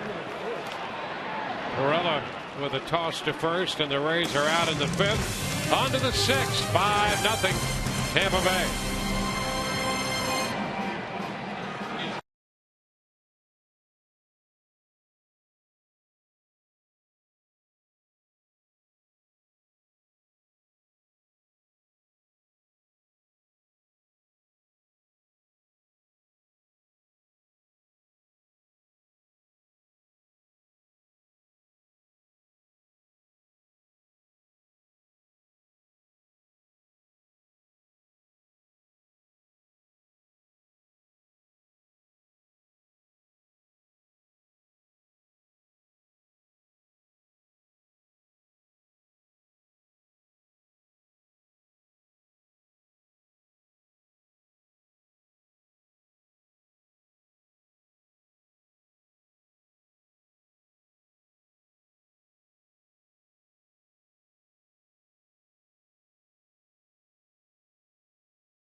pushed out in front when James Loney came up with an RBI single in the first, scoring Steven Souza Jr. Broadened that lead on one swing of the bat by Rene Rivera in the second inning, making it 4-0. Roswell Ramirez giving the Rays a 5-inning start of one-hit baseball, only 68 pitches tonight. You know, and the Rays have to be absolutely thrilled. I was thinking if they could get 4 solid innings out of him. He hadn't thrown 4 innings or more since into April. It's been a while. And he ends up going 5. Efficient and effective. Matt Andriese takes over and throws a first pitch strike to Jose Perella. Well, he got more efficient as the night went on. 19 pitches in the first, 17 in the second, 16 in the third, 9 pitches in the fourth, and 7 in the fifth to finish. You got to let him go out for the 6th just to see if he could. You know, it's like name that tune. I could finish this inning in 5 pitches, and here he goes. Yep. That's a strike. 1-2. Andriese making his first appearance of this series. Did face the Yankees in a start back on the 19th of April.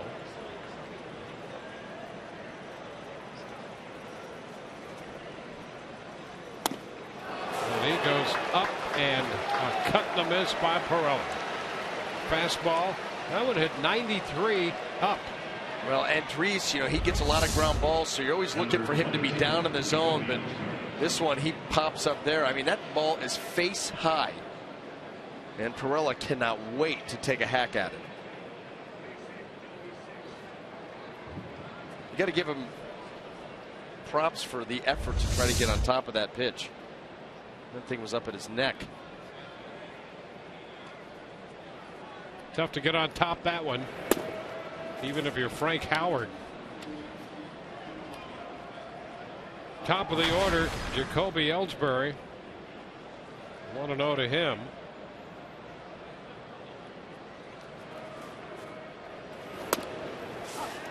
Strike at the knees. Gonna have a scoring change on the ball hit by Forsythe in the bottom of the 5th. They're gonna rescind the error on Gregorius and award Forsythe a hit.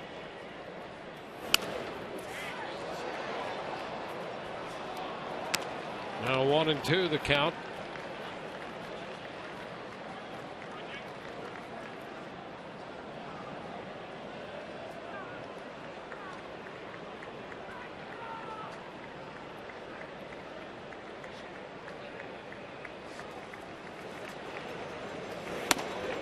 A little bit wide. 2-2.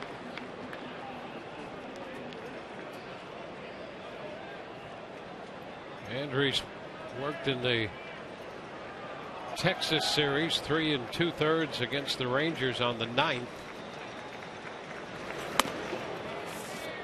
It's 3-2 to Ellsbury. It's Gardner on deck.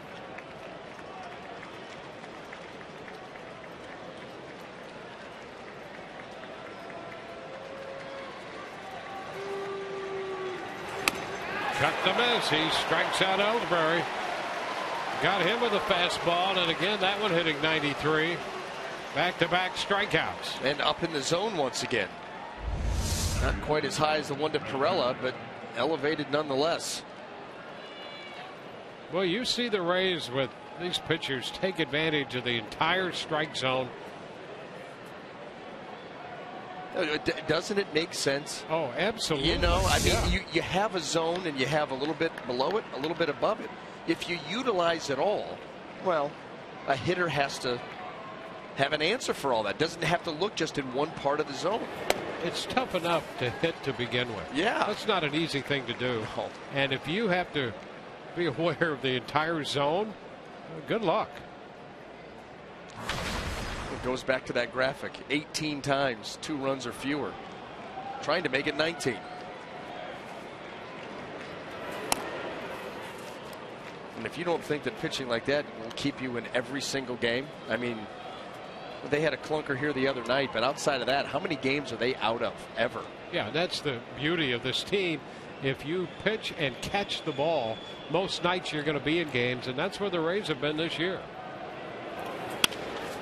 Ground ball, and it just gets past the diving Longoria. Longoria tried to turn in a great play there, and it just slipped by him for a base hit. The second New York hit. Boy, he had to scramble to try to get over there. It was going to be a tough play anyway because of the speed of Gardner, but that ball just squeezing underneath the glove.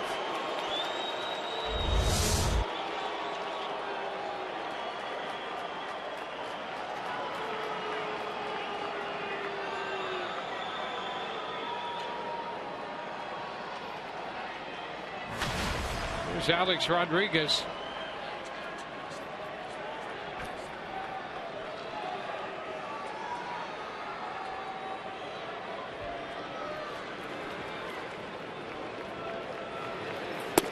That's outside. 1-0.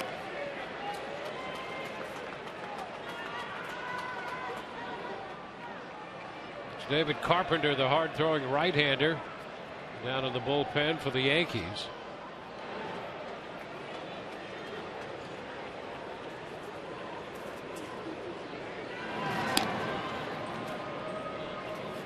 Gardner at first. Yankees had Ellsbury aboard on a single in the first. Headley a 2-out walk in the second. Teixeira a 1-out walk in the fourth. He was erased on a double play. Now Gardner on a 2-out single in the sixth with Alex Rodriguez in the box. Takes a big cut and fouls it back 1-1. Boy, he had a hanging breaking ball to work with there from Andriese. As a pitcher, you throw that pitch, you get that swing and a foul ball, and you know you got away with one.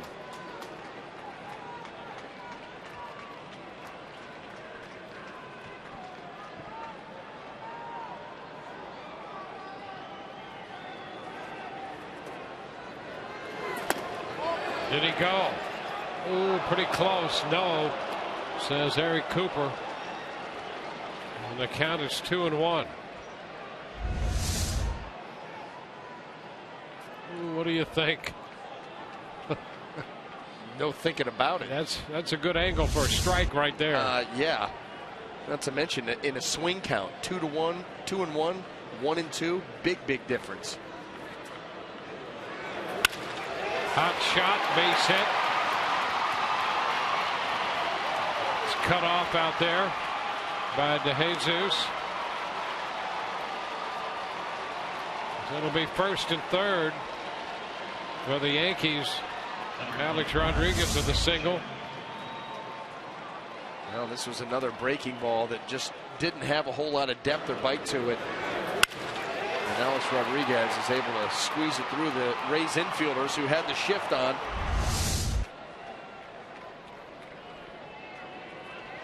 On the corners.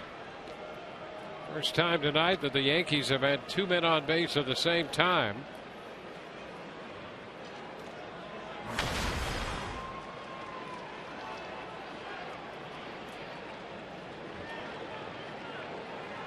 Teixeira walked in the fourth, 0 for 1 otherwise. It's down a little bit. It was Teixeira who hit the ball into right center field in the first inning that Souza made the running catch on. See Gomes getting up in the bullpen for the Rays.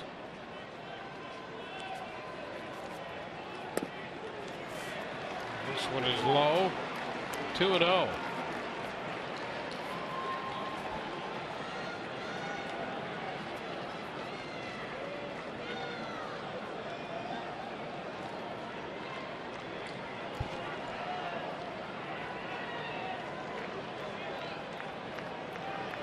Yankees into this game tonight, second in the league in home runs.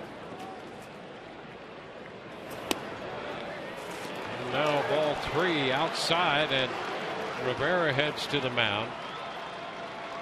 Well, Brandon Gomes just got up in the Rays bullpen, and so giving him a little time to heat things up in case Andriese cannot retire the Yankees here in the 6th. You know, this is something we talked about what's kept the Rays where they are is pitching and catching the ball. And they have held the Yankees to singles. The last 2 games, no extra base hits. No extra base hits tonight. It's been 23 2/3 innings since Teixeira hit his home run Monday. And if you want to put that into perspective, before the last 2 nights, the Yankees had had at least 2 extra base hits in 32 straight games. Yep. And then cold turkey.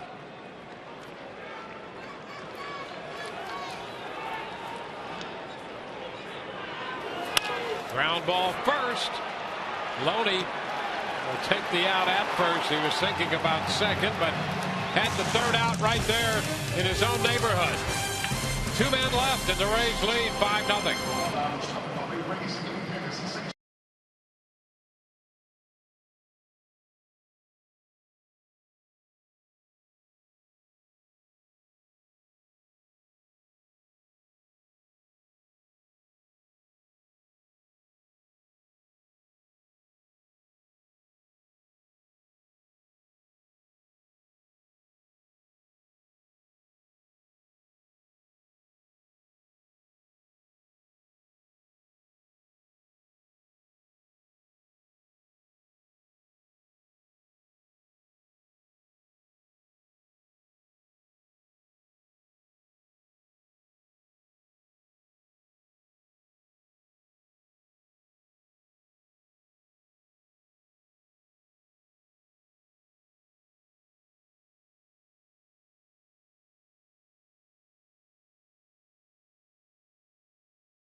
Sixth, Rays up, and got a Rays flex pack. Select any 3, 6, or 9 games with no blackout dates and get a Rays tumbler with each pack purchased. New this season, Rays members get half off parking when using the funds loaded to your Rays card. So get your flex pack and save up to 50% today. Call 888-FAN-RAYS or visit RaysBaseball.com. As Asdrubal Cabrera will face David Carpenter. Just entering the game for New York. High pop fly, shallow center. Jacoby Ellsbury makes the catch. 1 gone. Number 9, Joey Butler. Rays get 2 runs off Rogers, 3 off the starter Whitley, who left with an elbow concern. And now it's David Carpenter.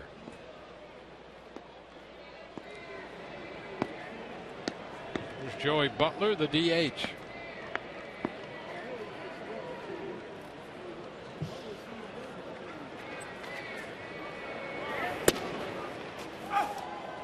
Strike. Butler has been on twice. He walked and scored in the second. Single, setting up another run being scored in the 4th inning.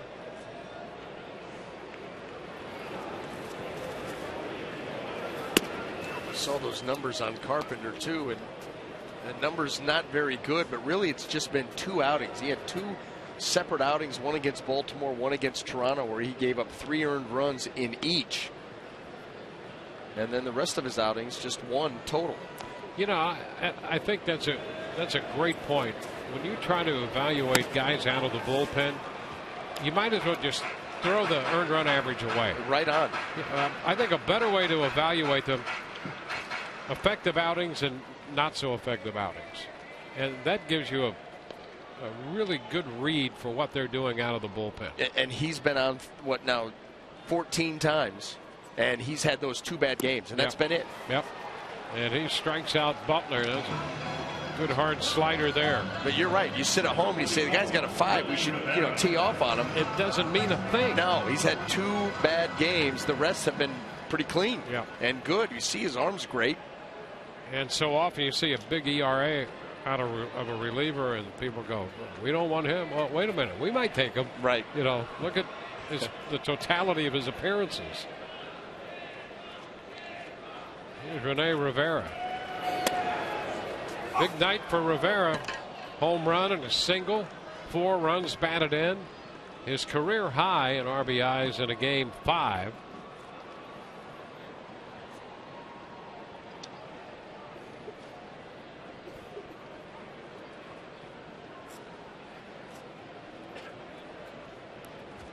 Rays have 7 of the 10 hits total in this game, and all 5 of the runs.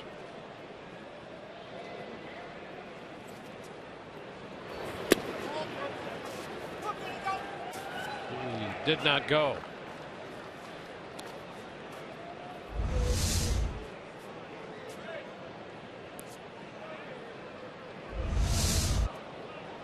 One and one.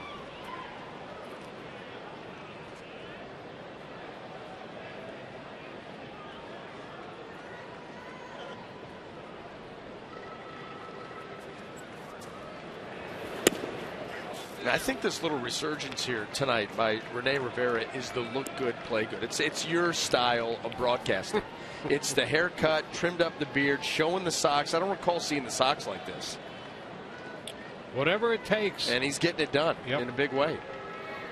He's been steady behind the plate.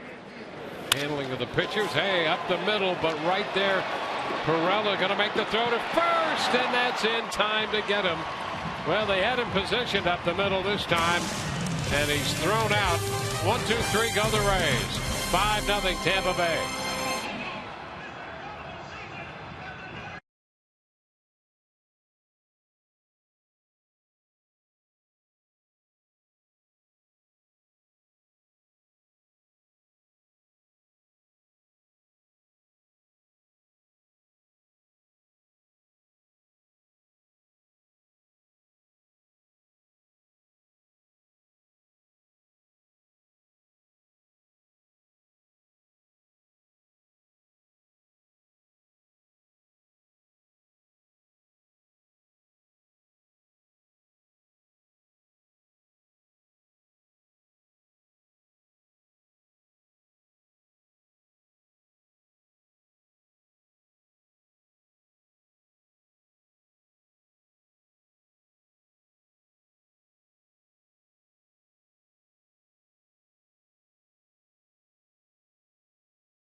Rays, our T-Mobile game changer tonight.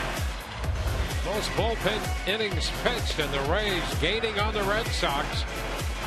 Another shot to overtake the Red Sox tonight, and it has been an effective bullpen. More times than not, when you see a breakout like this, more bullpen innings usually doesn't equal success. Guys get knocked out early. But in the case of the Rays, and you saw the Kansas City Royals on there, these are teams that have good, deep bullpens, and they love to use them. And there's been maybe the most versatile reliever that the Rays have, Geltzy. Yeah, he can start, relieve, close, be the middle guy, setup guy, whatever you want, he can do it. Truly, one of the guys that is just happy to hear his name called. You want me to pitch? I'll do whatever I need to do. 1-1 to count to Brian McCann. And I'll tell you, not a lot has been made of this. We saw Odorizzi go to the mound the other night, and he was sick the day before, could not take that turn, and still was not feeling well at all when he made the start. McCann's out on the fly ball handled by DeJesus. And whatever that is that's been going around not only the Rays clubhouse but other teams as well. The Rays have had a number of guys ill, get over it, and they get it again. And so that's been an issue. That's another thing that Kevin Cash has tried to work around, just trying to find some healthy bodies, not only guys who are on the disabled list, but the guys who are active, and in some cases barely standing because of that superbug or whatever it is. Strike to Chris Young.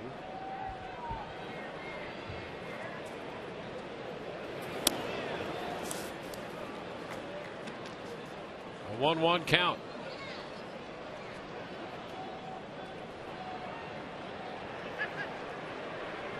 Jason Shreve in the bullpen.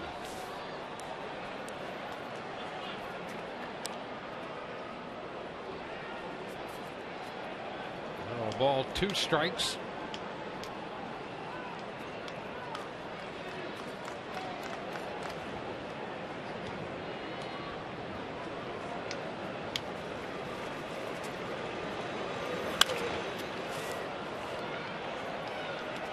Got another one here.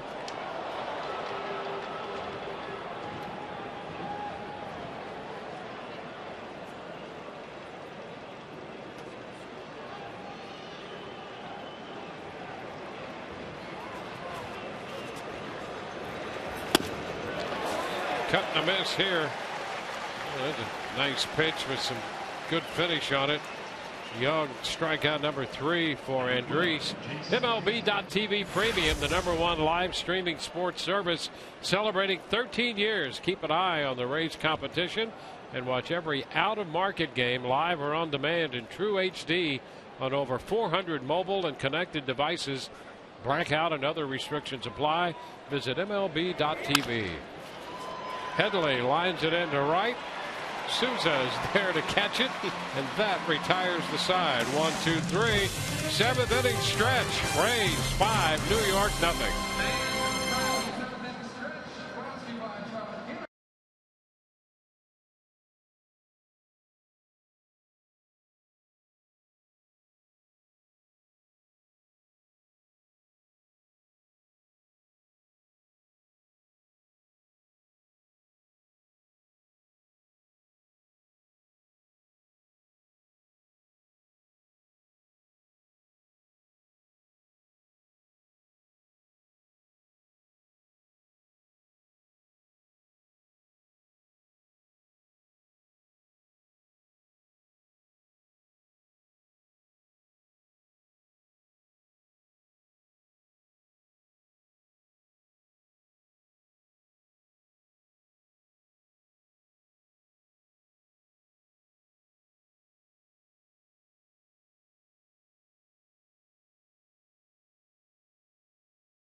Action with exclusive on-field seating. That's in the Papa John's bullpen box, where you can host a group of 50 to 85 in the private party area and make long-lasting memories.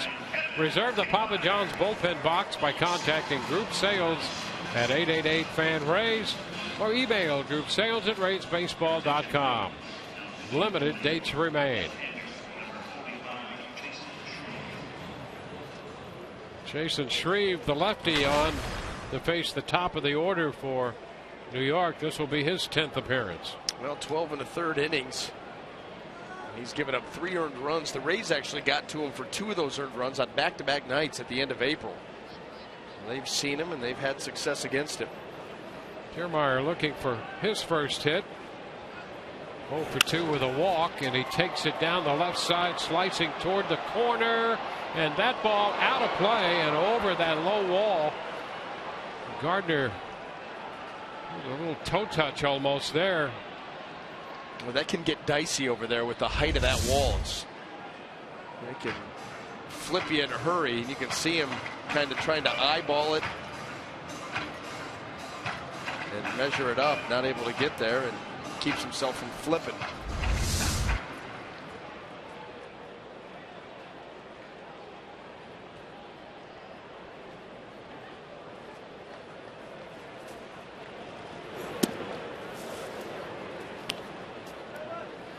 Won the count to Kiermaier.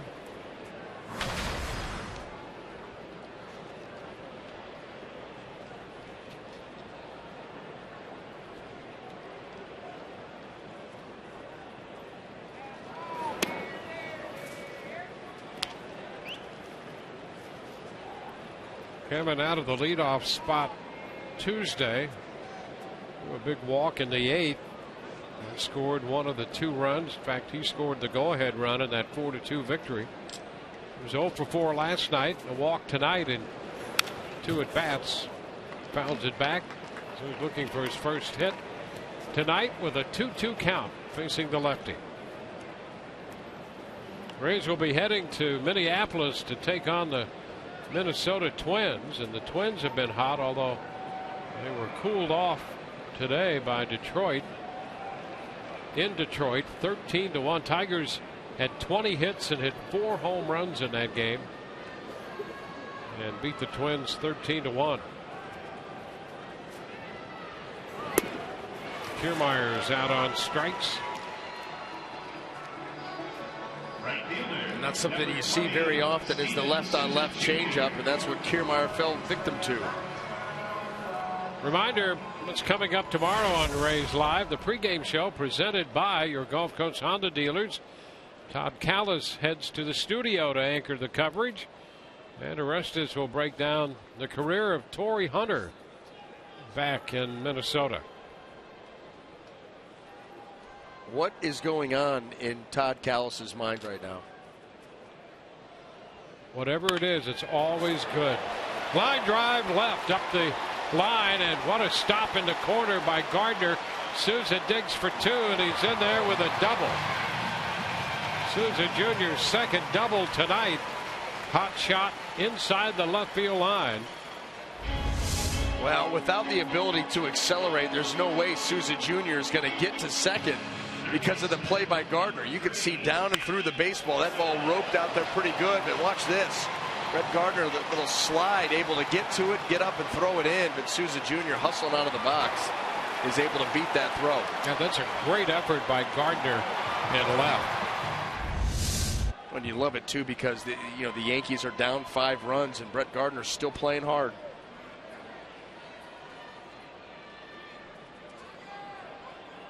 Evan Longoria takes it wide.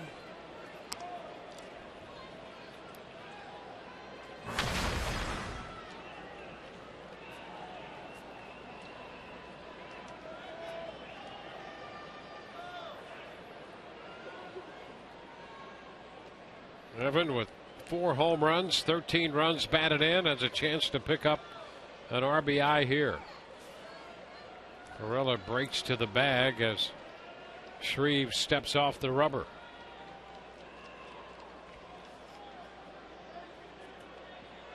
Well, the Rays have picked up the pace in this New York series with men in scoring position.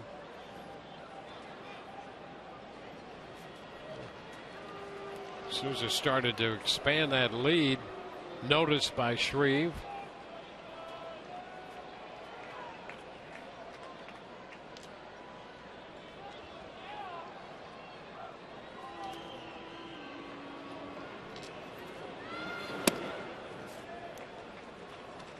2 balls, no strikes.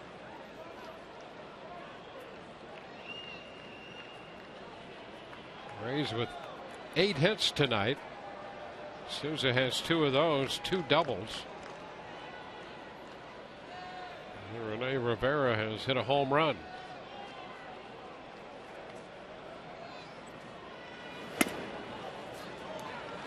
Now it's 3-0.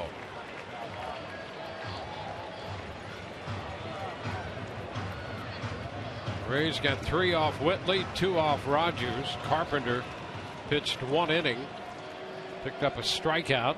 That's the only numeral on his line tonight. James Loney's on deck. He has a run batted in.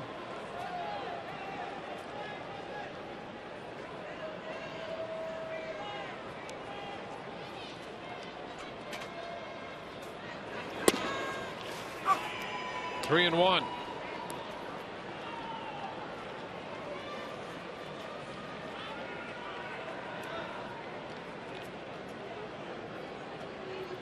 Rays after their 20th win of the season.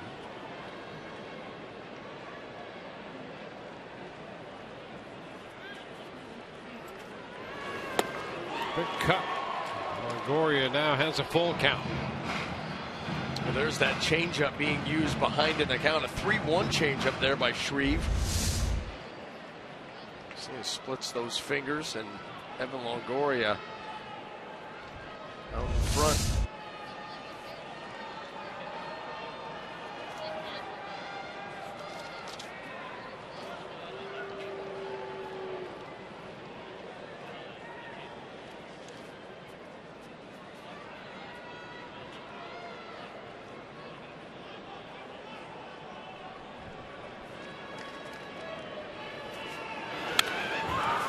Back into the screen. We'll see another 3-2.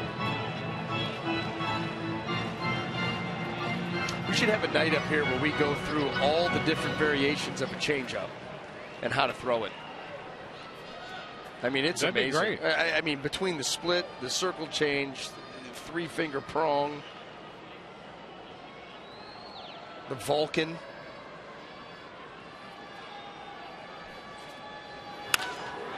Liner into left. That's going to fall for a base hit. Gardner keeps it in front of him. Souza's going to try to score and will without a play. RBI for Longoria. The Rays make it 6-0. Well, Brett Gardner again coming after that ball aggressively. Going to try to make a play on it, make the catch, but was not able to do that. But he smothered that ball and kept it in front of him. Fastball here to Longoria. He gets all over this one. Line drive out to left, and here's the effort by Gardner once again.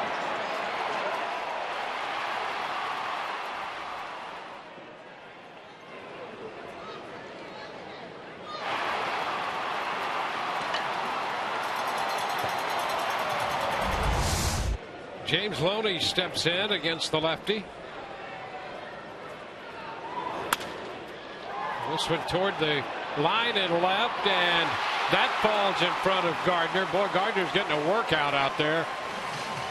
Look at him. I mean, just continues max effort. Another dive stop there with a one-hopper. He is getting worn out. Second baseman, number 11, Logan Forsythe.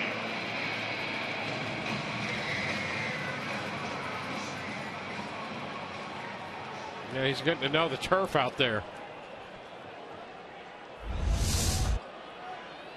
He's thinking enough is enough.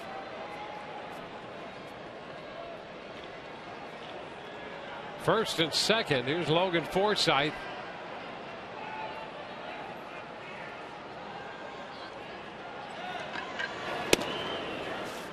Fastball's away.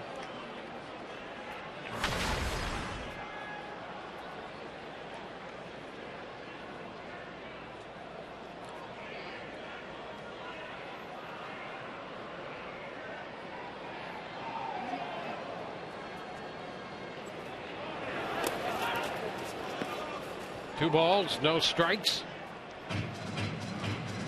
Rays got a run in the first inning, driven in by James Loney, and a 3-run home run in the second by Rene Rivera on the first pitch he saw from Ismael Rogers. Rivera drove in a run with a base hit in the 4th, and now Longoria has picked up an RBI in the 7th. 2 on with 1 out. 3 straight hits by the Rays. And Forsythe is now up 3-0. We're starting to see a little movement in the bullpen for the Yankees. Brandon Pinder gets up, and he's going to start to loosen.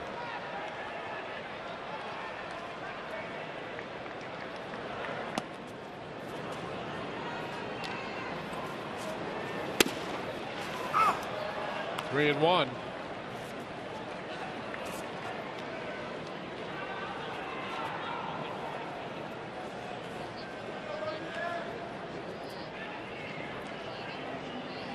Rays in double figures in hits with 10.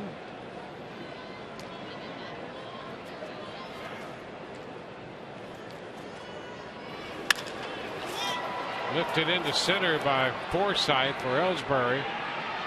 Longoria is going to tag and head to third, and the throw is not in time. He got his hand on the bag and kept it there. And trailing into second is James Loney. Well, that is aggressive base running there by Evan Longoria. That ball not particularly deep, and he's going to challenge Ellsbury, and he's able to get there.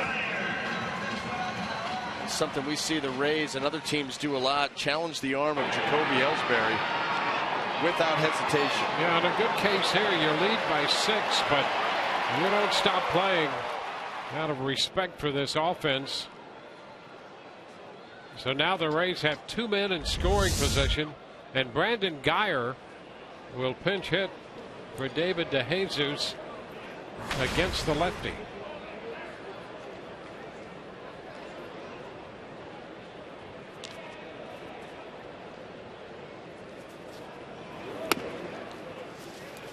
Here's ball 1.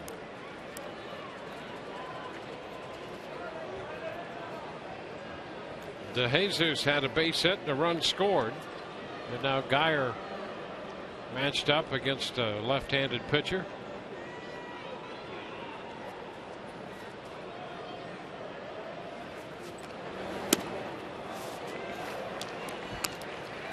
One and one.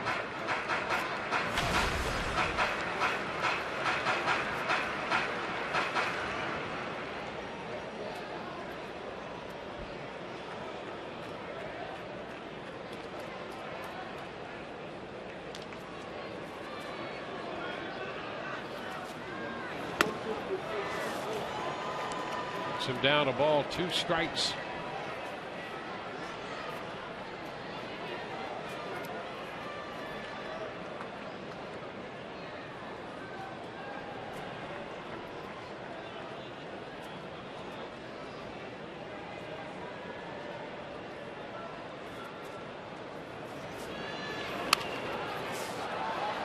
See another 1-2 pitch, fouling that one out of play.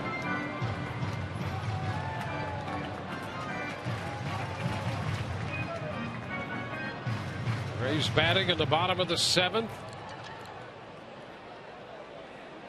Blue Jays continue to lead the Astros. That's now 3-1 in the bottom of the 5th in Houston. Toronto trying to get to the 500 mark.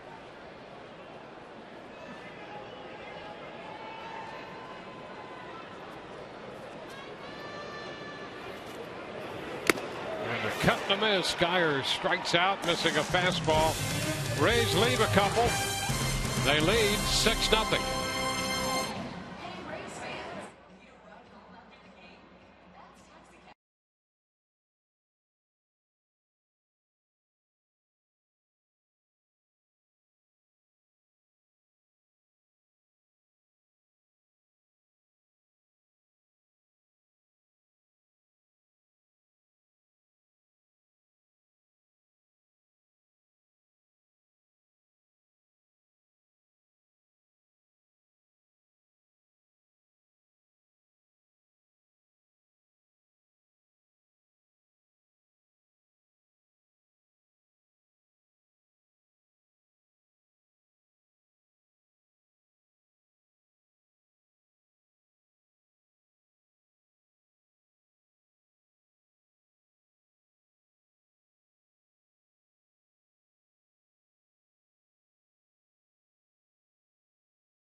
brought to you by Gold and Diamond Source. The Rays with 10 hits lead 6-0. Rene Rivera's had a big night, a 3-run homer, 4 RBIs on the night, and the Rays get a lift 5 innings from Erasmo Ramirez on 68 pitches, shutout, 1-hit baseball. Matt Andriese throws a strike to Didi Gregorius.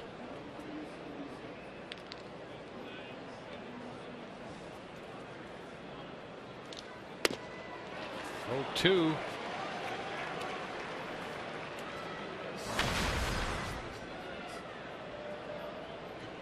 Andriese opening the 8th here. He took over in the 6th. Gave up a couple 2-out hits and then left them on base. Had a 1-2-3-7. Gregorius fouls it out of play.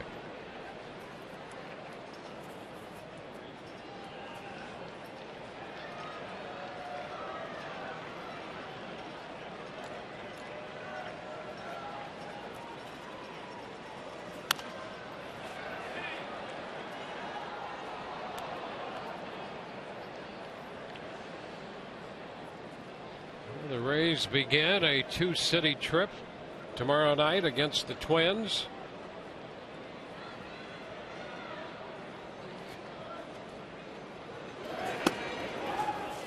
And inside, trip will also take them into Atlanta for a 2-game set. And then the Rays are back home against Oakland and Seattle.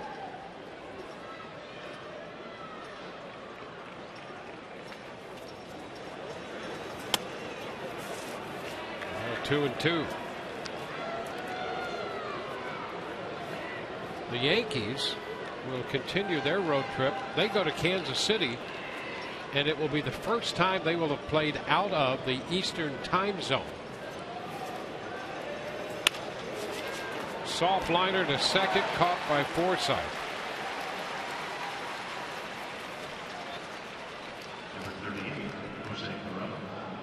And I guess the Rays are leaving the Eastern time zone for the first time, going to Minnesota.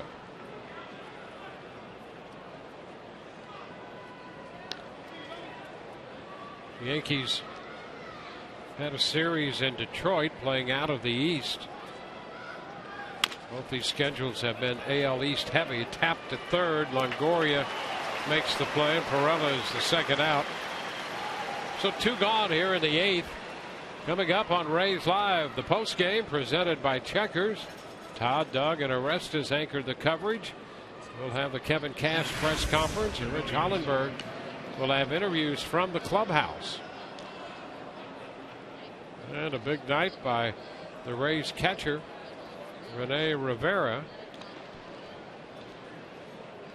That'll be a big topic on the postgame. Jacoby Ellsbury.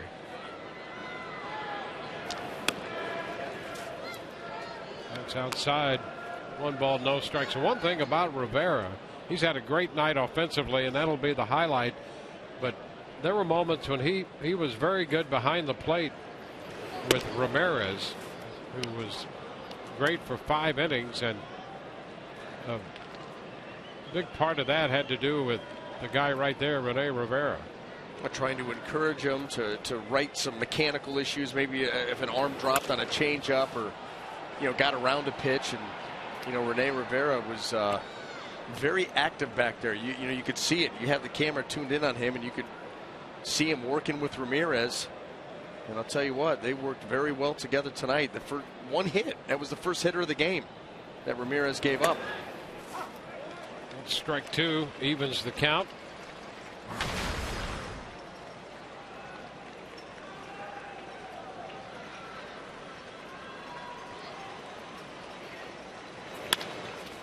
And a base hit into center.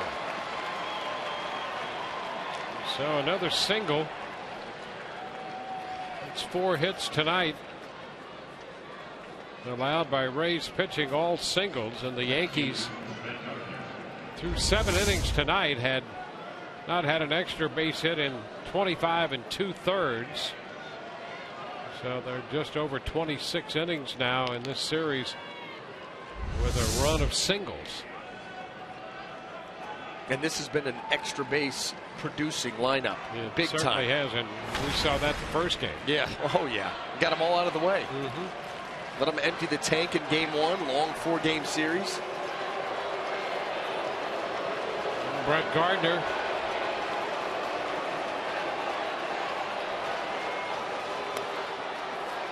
He takes a strike. Gardner 1 for 2. He sacrificed Ellsbury up to second in the first. Since then has struck out and singled.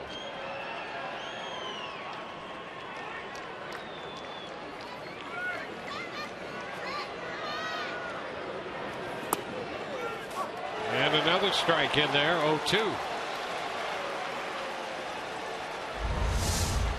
A good pitch here by Andres. Look at that location. Little sink.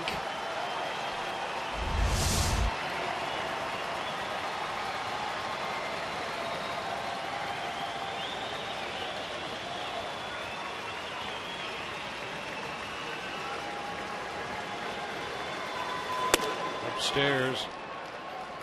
Ellsbury with 2 hits tonight. Now at first base, 2 for 4. He is 16 out of 39 against the Rays this year, hitting .410 off Rays pitching.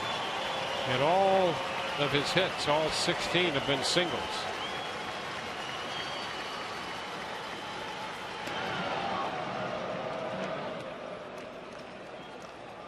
He came in the 3rd leading hitter in the American League. 3rd in on-base percentage. And he's been on base a lot against the Rays.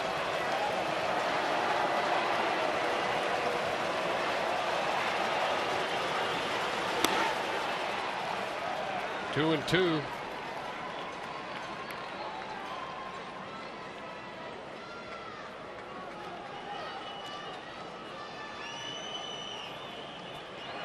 Pinder up again in the bullpen for New York. Shreve had worked the 7th inning, gave up a run.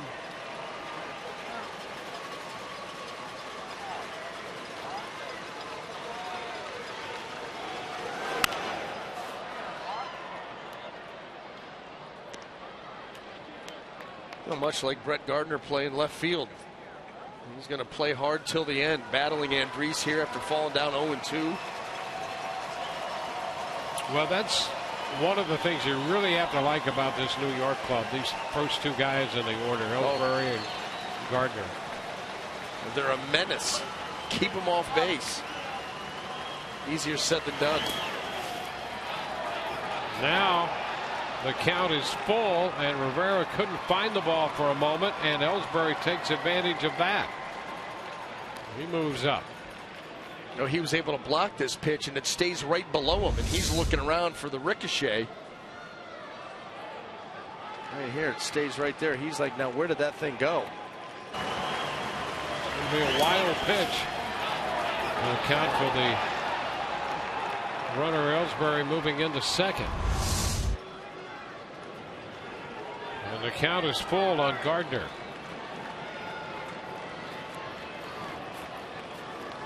Andres got the first 2 men he faced in the 6th, gave up hits to Gardner and Rodriguez before he got to Shera. Had a 1-2-3 7th. First 2 men retired in the 8th before the base hit to Ellsbury, and now a move to second on a wild pitch. And a full count to Brett Gardner. Pops it foul, carries into the seats.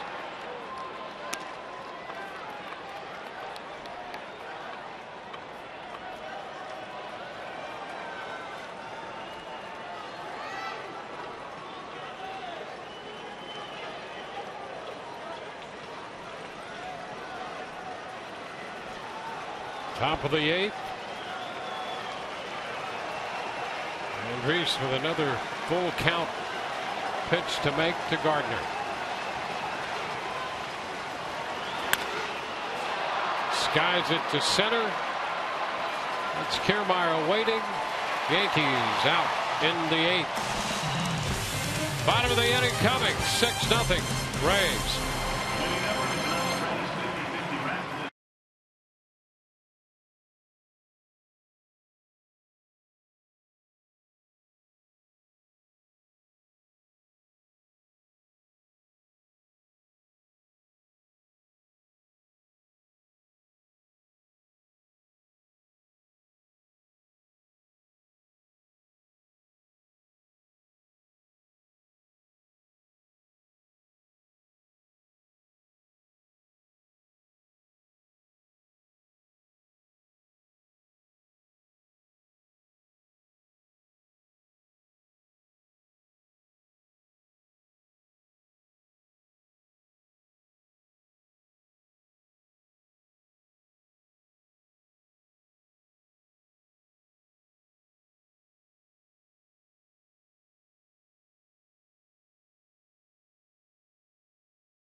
Radiation Oncology. When cancer strikes, strike back with CyberKnife. Available exclusively at Tampa Bay. Radiation Oncology. By Checkers. Get Checkers Authentic Philly cheesesteak or try the new meatball sub. Pick yours, 2 for $5. And by your Gulf Coast Honda dealers. At the Trop tonight, the Rays lead 6-0, coming on to hit against Brandon Pinder in the bottom of the 8th. Asdrubal Cabrera misses a slider, strike 1. Pinder was in the first game of this series. He worked the 9th with the Yankees up by 6. He's working the 8th tonight with the Yankees down by 6.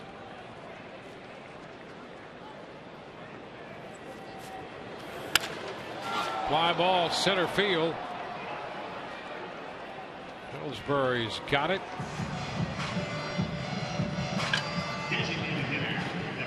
Well, every Thursday, Throwback Rays Day, brought to you by Dodge. Submit the best Rays vintage photo of yourself using the hashtag Throwback Rays, and the select committee, truly the select committee, will pick the best photo and feature it in the post-game show.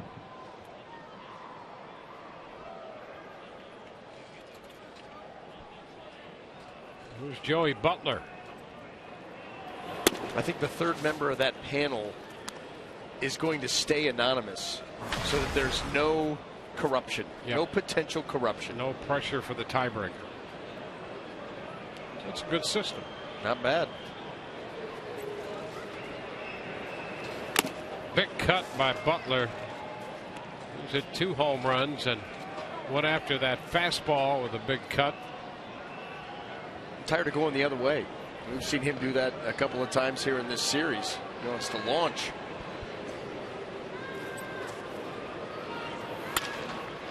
Fouls this one out of play. Had that nice base hit to right behind to Jesus. Back in the 4th, set up a 1st and 3rd. Rene Rivera then drove in a run.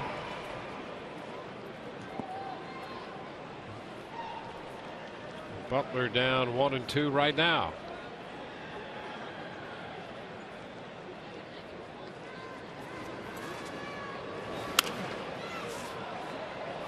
See another pitch there. Astros have scored a run in the bottom of the 6th inning.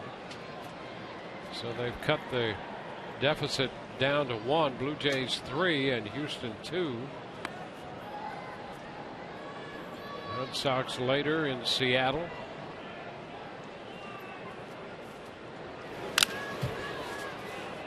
Still a 1 and 2 count.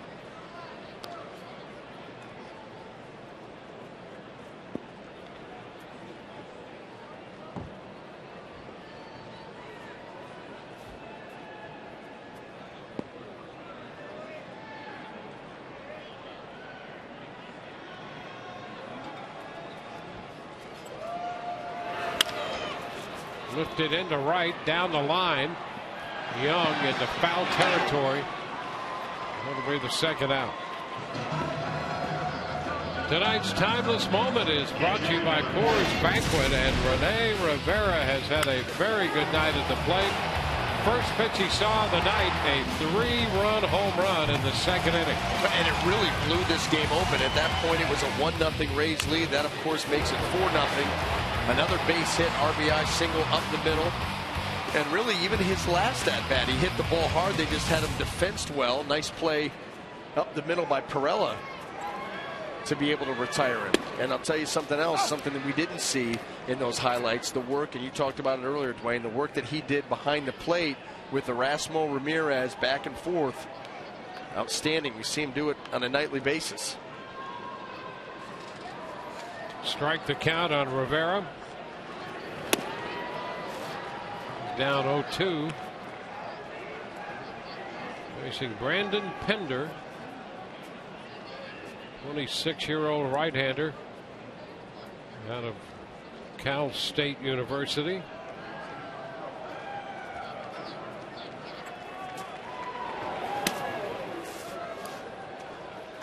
The ball, 2 strikes.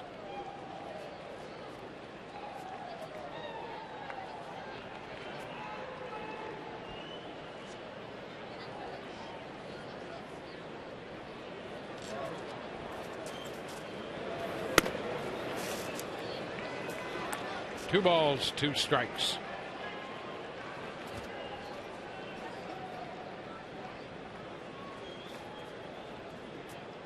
That last fastball strong in the mid-90s.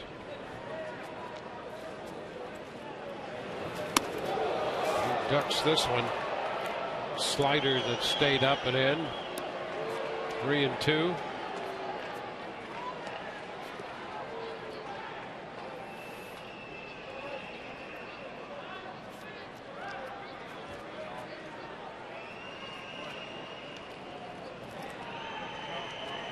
Full count pitch. Skied to the left side, foul. Headley has room, backs up and makes the catch. And the Rays are out 1-2-3 in the 8th. We go to the 9th. 6-0 Tampa Bay.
Tomorrow night against the Twins in Minneapolis. Jake Odorizzi will go to the mound for the Rays against right-hander Phil Hughes. And our coverage begins at 7:30 Eastern Time tomorrow night. The first of 3 against Minnesota. Monday a scheduled day off and then 2 in Atlanta. But first the 9th. With the Rays leading 6-0. Matt Andriese back to the hill. And Alex Rodriguez steps in.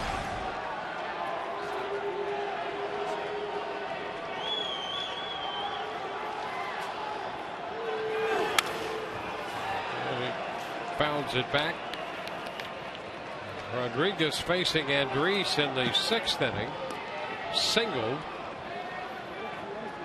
And then Andriese got Teixeira on a ground ball to first to end that inning. High fly ball into right. Souza goes back, and that one will get out of here to the opposite field. Alex Rodriguez takes a fastball the other way and hits his 9th home run of the year. So there will be no shutout tonight. Well, and to the opposite field, too. That ball, as soon as it left the bat, the way that the ball's been jumping off of Rodriguez's bat, you knew that had a really good chance of getting out of here. Gets full extension.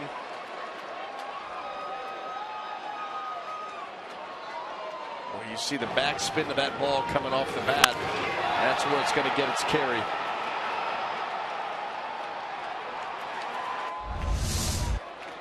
So Andriese touched for the long one, and here is Mark Teixeira. Swinging and missing. That's a strike. 663 now for Rodriguez.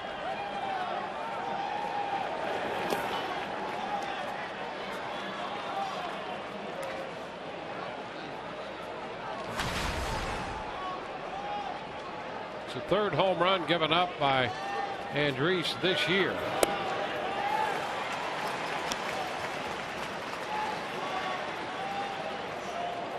Now 1-2.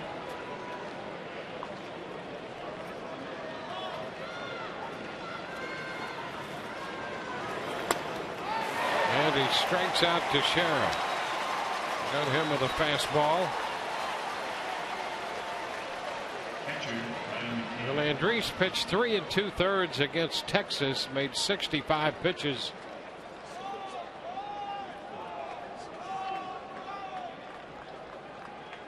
He's got 3 1/3 under his belt tonight. There's Brian McCann.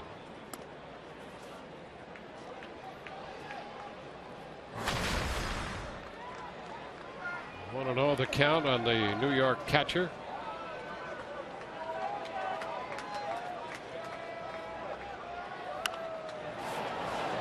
1-1.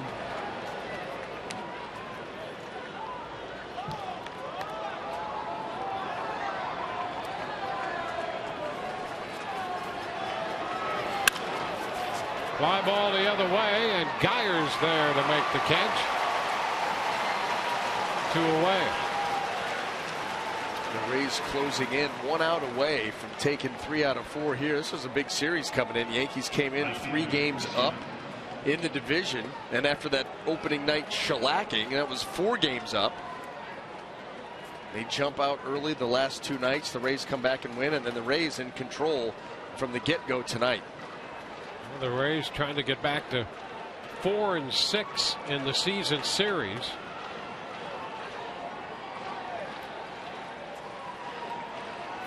Ground ball shortstop by Young. Throw to first. Rays win it. And they take 3 out of 4 from the New York Yankees.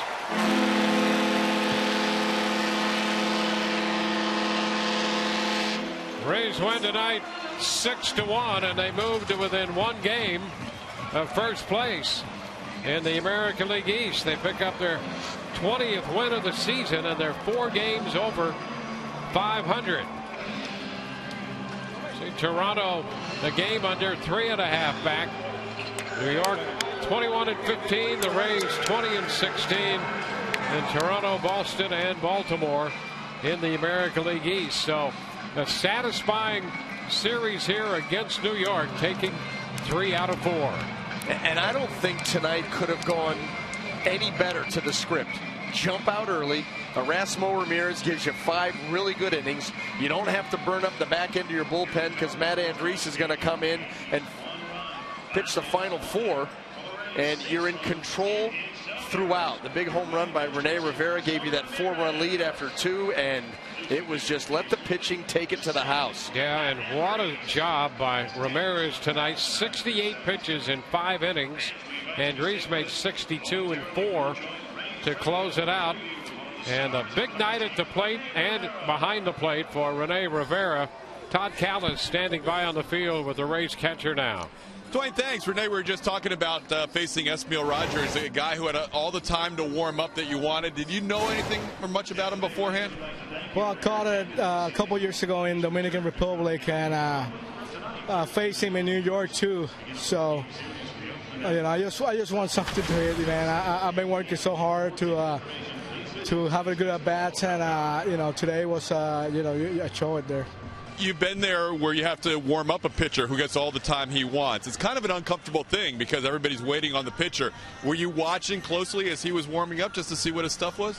Yeah, I was watching and talking to Nelly and just about what he got, what he like to do, and I just go out there, see the ball, and hit it. Here is the homer. Take us through it. His slider. I want to stay back. I just tried to put the barrel of the bat and get a base hit at least, and I just hit it pretty good. Here you see the other RBI, then you hit a bullet, and they were positioned in the right spot. You feel good about all your at-bats tonight? Oh yeah, I mean, like I said, I've been working hard with in the cage and in BP to try to get back in my swing mode and get on timing, get the timing right, and today one of those days. What an outing it was for Erasmo Ramirez. We've seen him bounce back between the bullpen and the rotation. It seemed like you guys were working well together. A couple times you reminded him about staying on top of pitches. Yeah, I mean, Erasmo, he's been doing a good job of the bullpen, and he got the spot start today. And sometimes young pitchers want to do much out there, and I just wanted to calm him down and remind him a little bit of what I have to do to those strikes. So. He did a great job, and Andres finished the game. Final thing, Yankees win 11-5 the first game. They had won 6 of the first 7. What does it say for you guys to bounce back and win the next 3, and now just 1 game back in the East? I'll tell you, we got a pretty good team, a bunch of young guys that want to play baseball. They go out there and play hard, and we've been playing a good baseball overall, and today we showed it again these last 3 games. Nice job, Rene. Thanks. Yeah. One of those turning points in the series, guys, could have been him throwing out the top 2 guys in the order in that second game. Back to you. All right, Todd, the Rays finished the homestand 5-3 with a victory here tonight over the New York Yankees 6-1. Ramirez 1-1. Whitley now 1-2, and Matt Andres will pick up a save, working 4 innings tonight and wrapping this one up. Rays and the Minnesota Twins tomorrow from Minneapolis. We'll be with you at 7:30 on Sun Sports. For Brian Anderson and the rest of our crew, Dwayne Stats. Hope you've enjoyed the telecast. Rays Live post-game next.